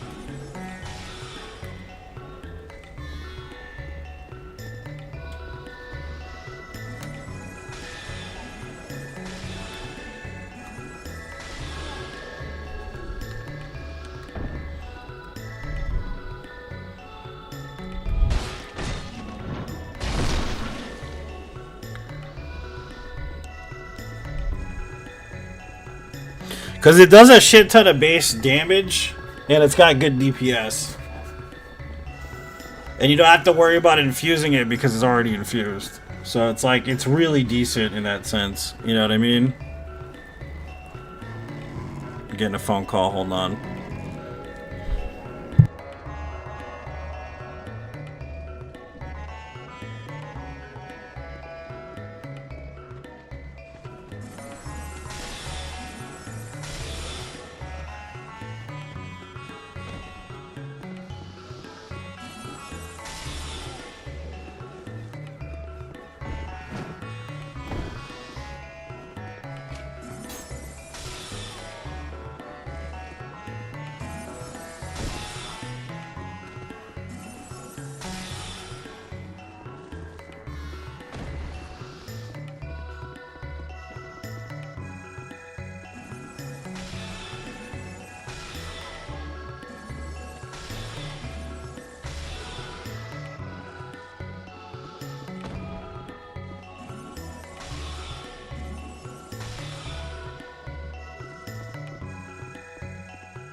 You did a no death fire long sword long time ago. I've done at least 3. To answer your question, I've done it 3 times probably. For sure 2. I'm not sure about 3. For sure 2 times I've done fire long sword no death. For sure. That I remember.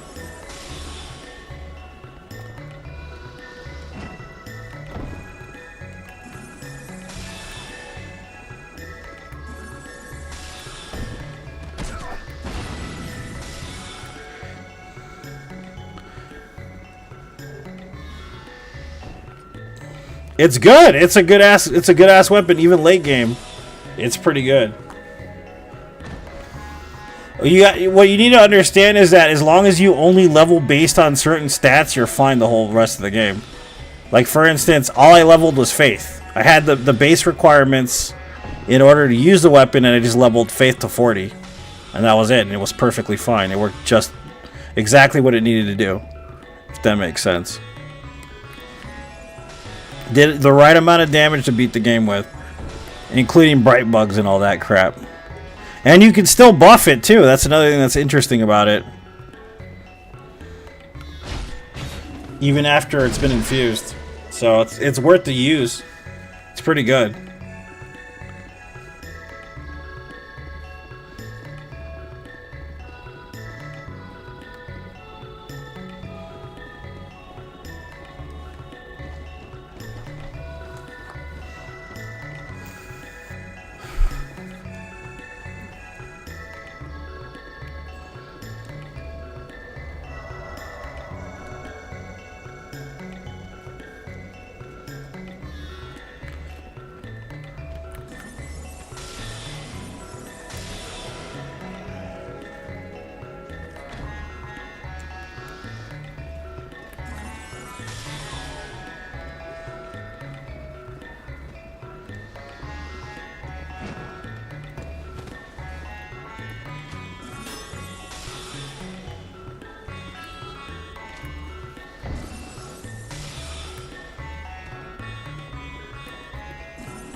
You know what sucks is you can't just pick that sword up the way it is like that. Like you would in Oblivion, you know? If it's on the ground, you can just pick it up no matter what it is. It's one thing I do like about Oblivion.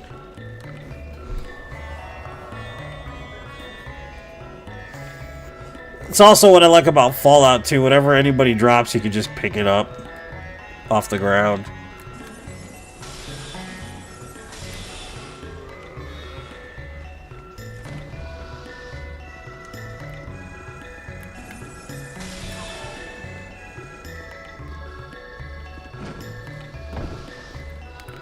Mehrunes Dagon.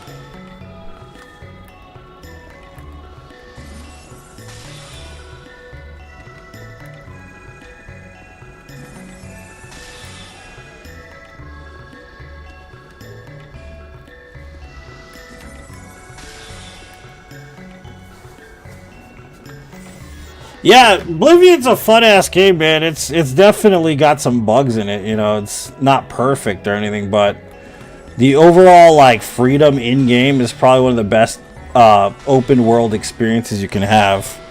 You know what I mean? A lot of games don't really latch on to that concept. And I'm looking at you, Elden Ring. As much as I love Elden Ring, there's a lot that's missing from the open-world experience of it.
That's why I'm looking at, like, your brother played Oblivion Remaster immediately. He's a big fan of all the Elder Scrolls.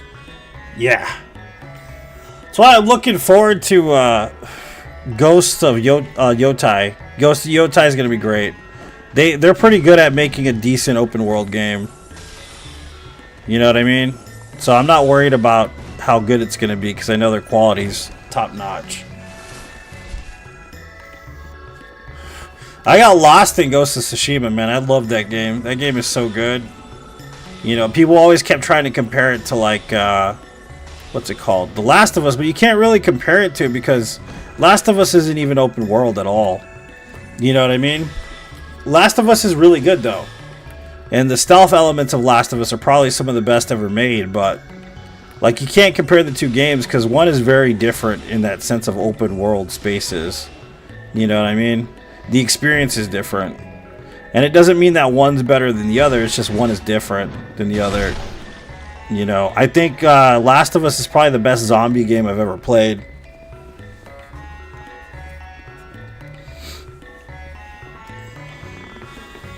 I mean, I love me some Resident Evil, don't get me wrong, but if we're talking about the ultimate experience of zombie survival, it's definitely got to be Last of Us. By far. I haven't played Dying Light either, though, so there is that. I've heard Dying Light's pretty good, but I'm not into the first-person thing, man. I can't do it. Sorry. I just can't get into that.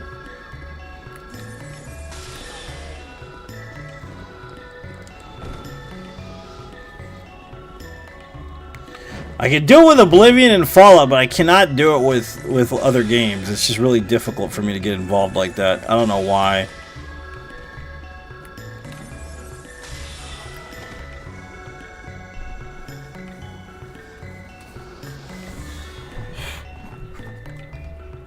Look what's got better play value this game right here. Yep, you're not wrong. But that's why I don't compare them. One of the reasons why I don't compare Souls games to other games because it's not like any other game.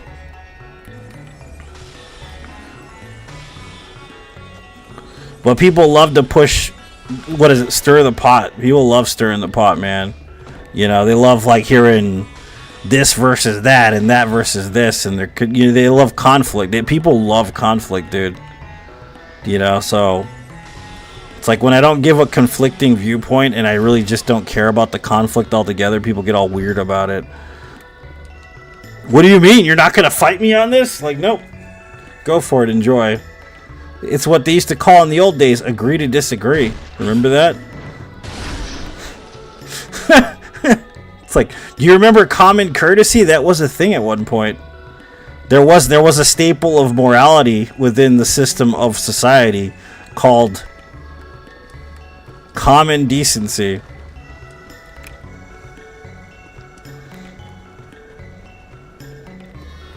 Like when you're in the grocery store.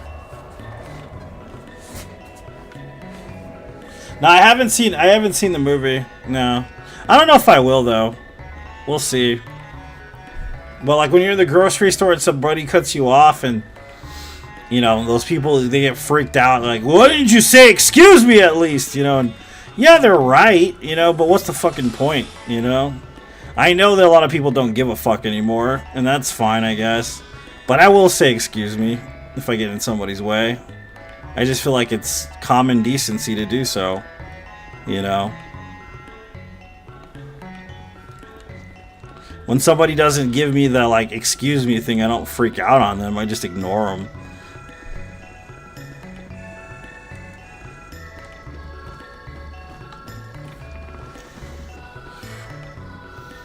You need to arrange Souls game? Nah, I don't need to. They're all good, we'll see. See what I mean? That's what I'm talking about.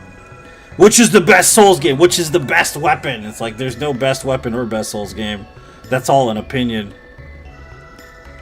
It's all based on your opinion. What you think is the best for you. It's pretty much how it works.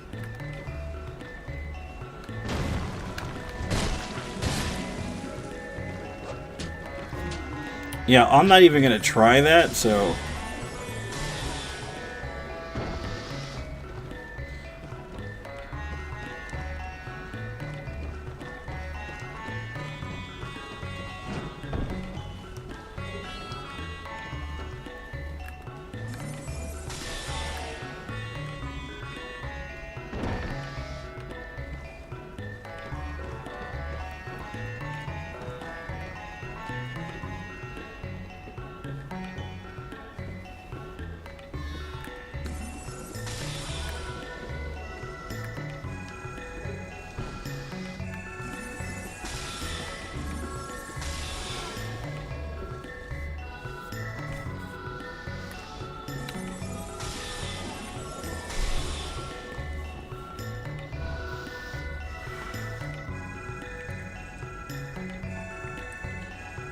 Not in the theater.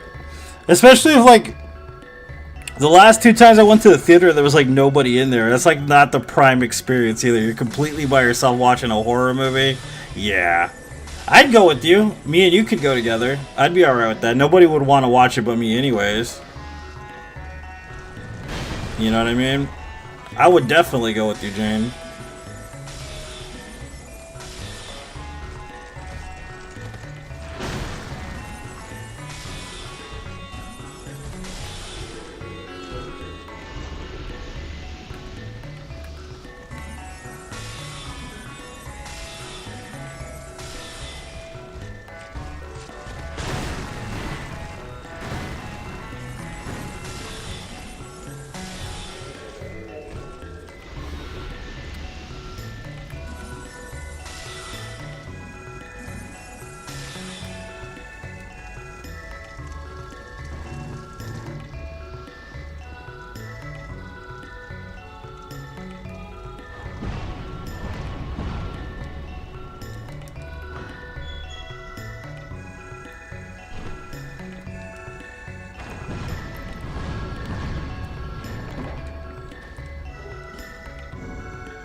It's a long way to go. It is though. You're not wrong. You're not wrong. It's fucking long, yeah. You live far, far away. In the land of far, far away. 9. I need 9 dexterity to use it.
Life Gym Farming, I'm telling you, is good here. It's real good, baby.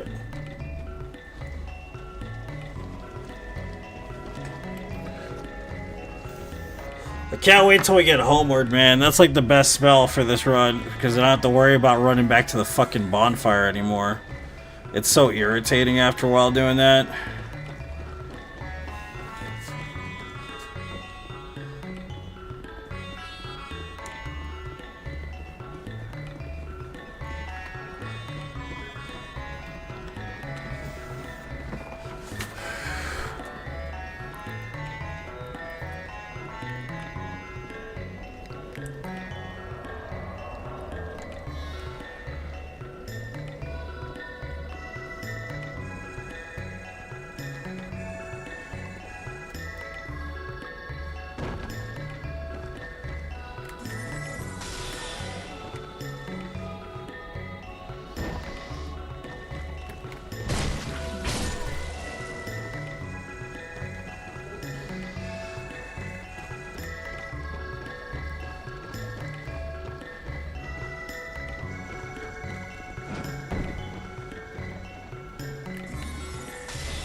Okay, I might get off soon to break the boredom and the monotony of running this.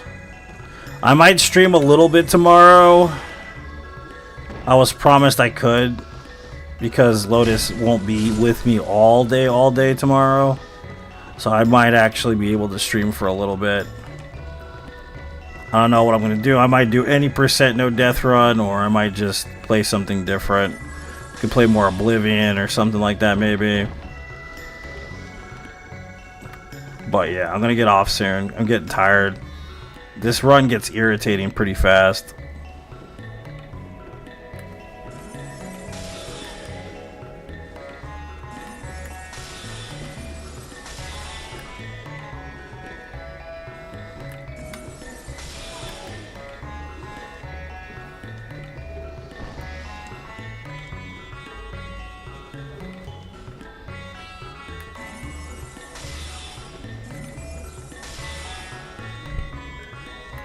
Yep, it's very time consuming.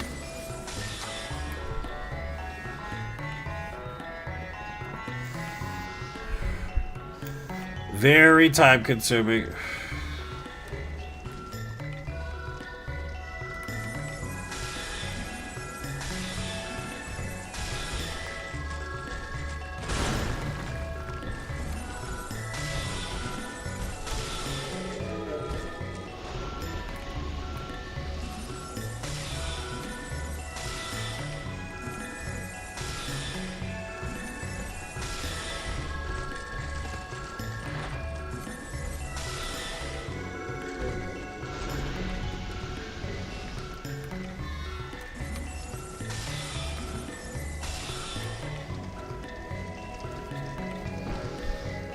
Michael. Yeah. We're gonna clear this area before I go, though. I want to at least clear these dudes out, so I have to work on the other side. Because I'm pretty sure we're like more than halfway through with these guys. Next time I'll have the counter, too, to make it easier.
The second turtle's always been there. There's also a turtle on the elevator for Last Giant, if you're not familiar with that. That's another turtle that's hidden that you have to kill on this run. It's fucking just stupid, dude. Like, cause you can't tell he's there unless you let the elevator go down and you stay up top.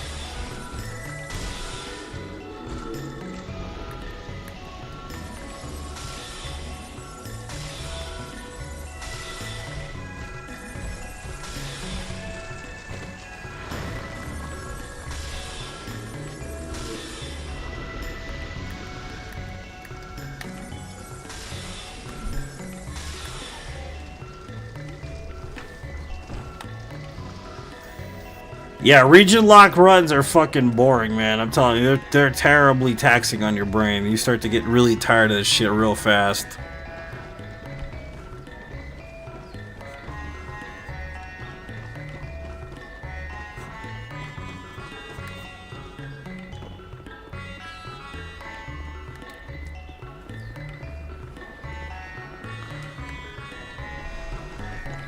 The elevator turtle, yeah. That little piece of shit.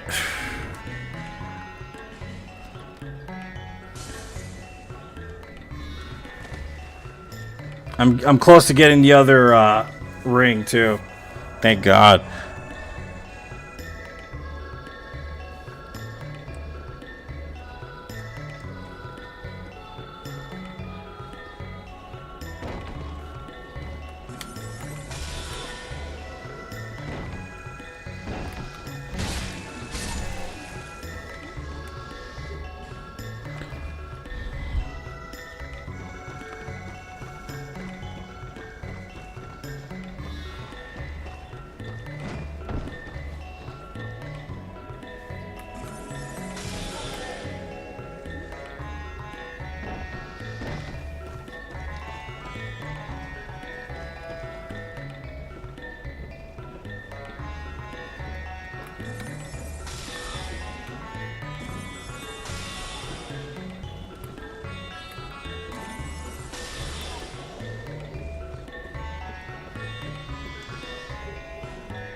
Tonight, Luca Razzi sleeps with the fishes.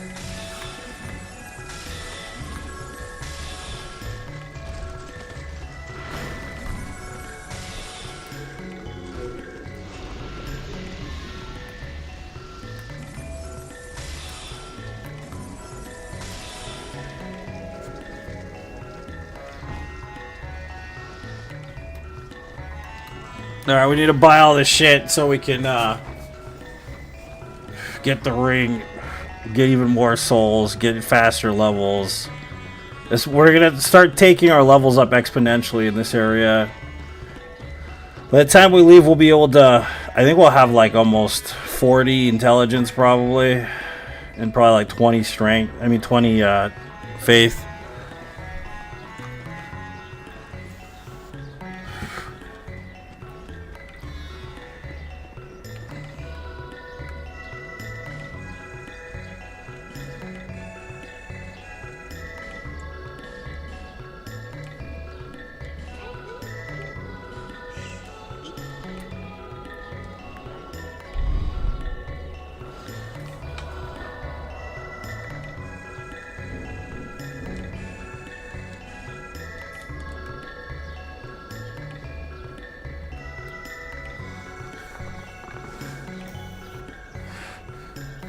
Yeah, you forgot about him? Yeah. He's in that stupid little cave, that's why.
I think the worst part of this run is the invisible enemies, too. That stuff sucks. Missing an invisible enemy.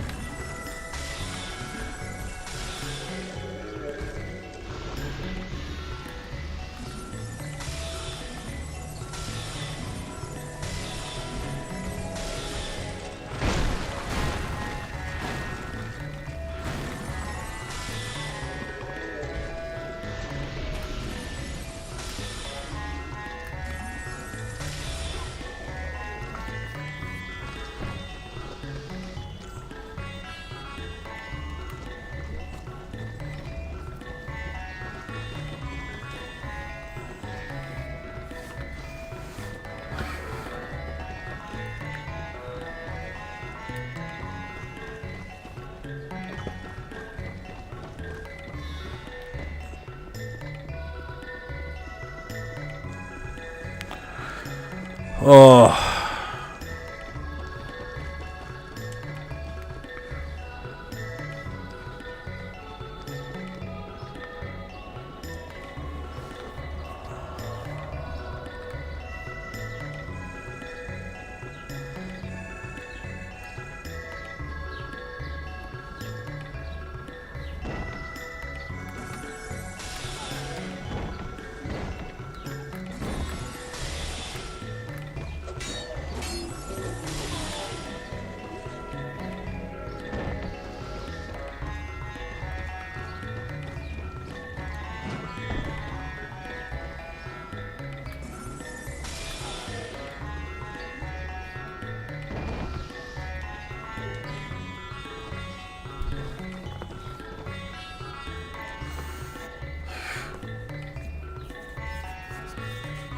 Drop the birdstones. Yeah, I have a list for it. It's just I hate having to find all them fuckers.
35 life gems, baby.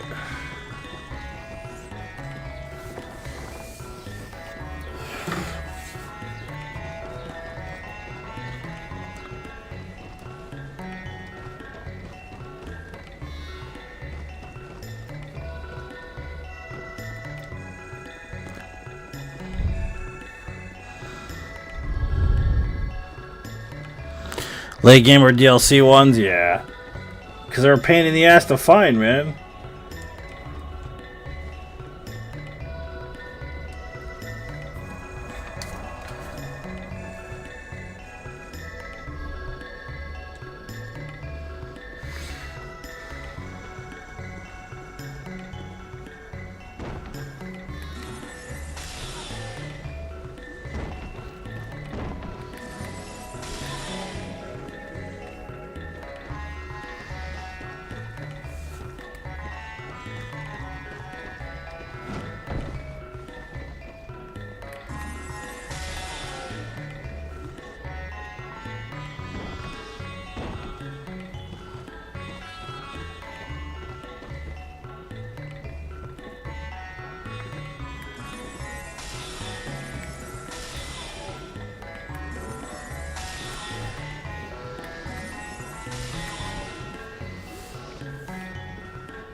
Yeah, the Estus is a better choice when you don't want to waste the life gems.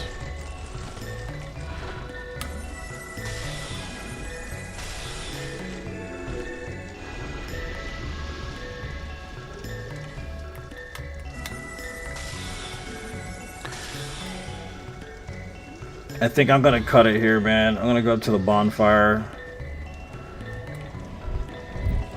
I'm getting tired. I'm gonna take me a nap real quick because I've been up since 2 a.m. Like I said, we'll mess around with something tomorrow for a little bit. And then on Friday, I don't know, I'm kind of in between Elder Scrolls in this game, so I also want to finish freaking Kazan, man. I'm pretty far into Kazan, I'm pretty sure, but I want to finish Kazan. Alright, I'm going to get off, guys. I'll see you guys next time. I'm going to put this VOD on pause. I love you guys. Thank you so much for being a part of the Greatest Souls community on the internet. I'll see you guys next time.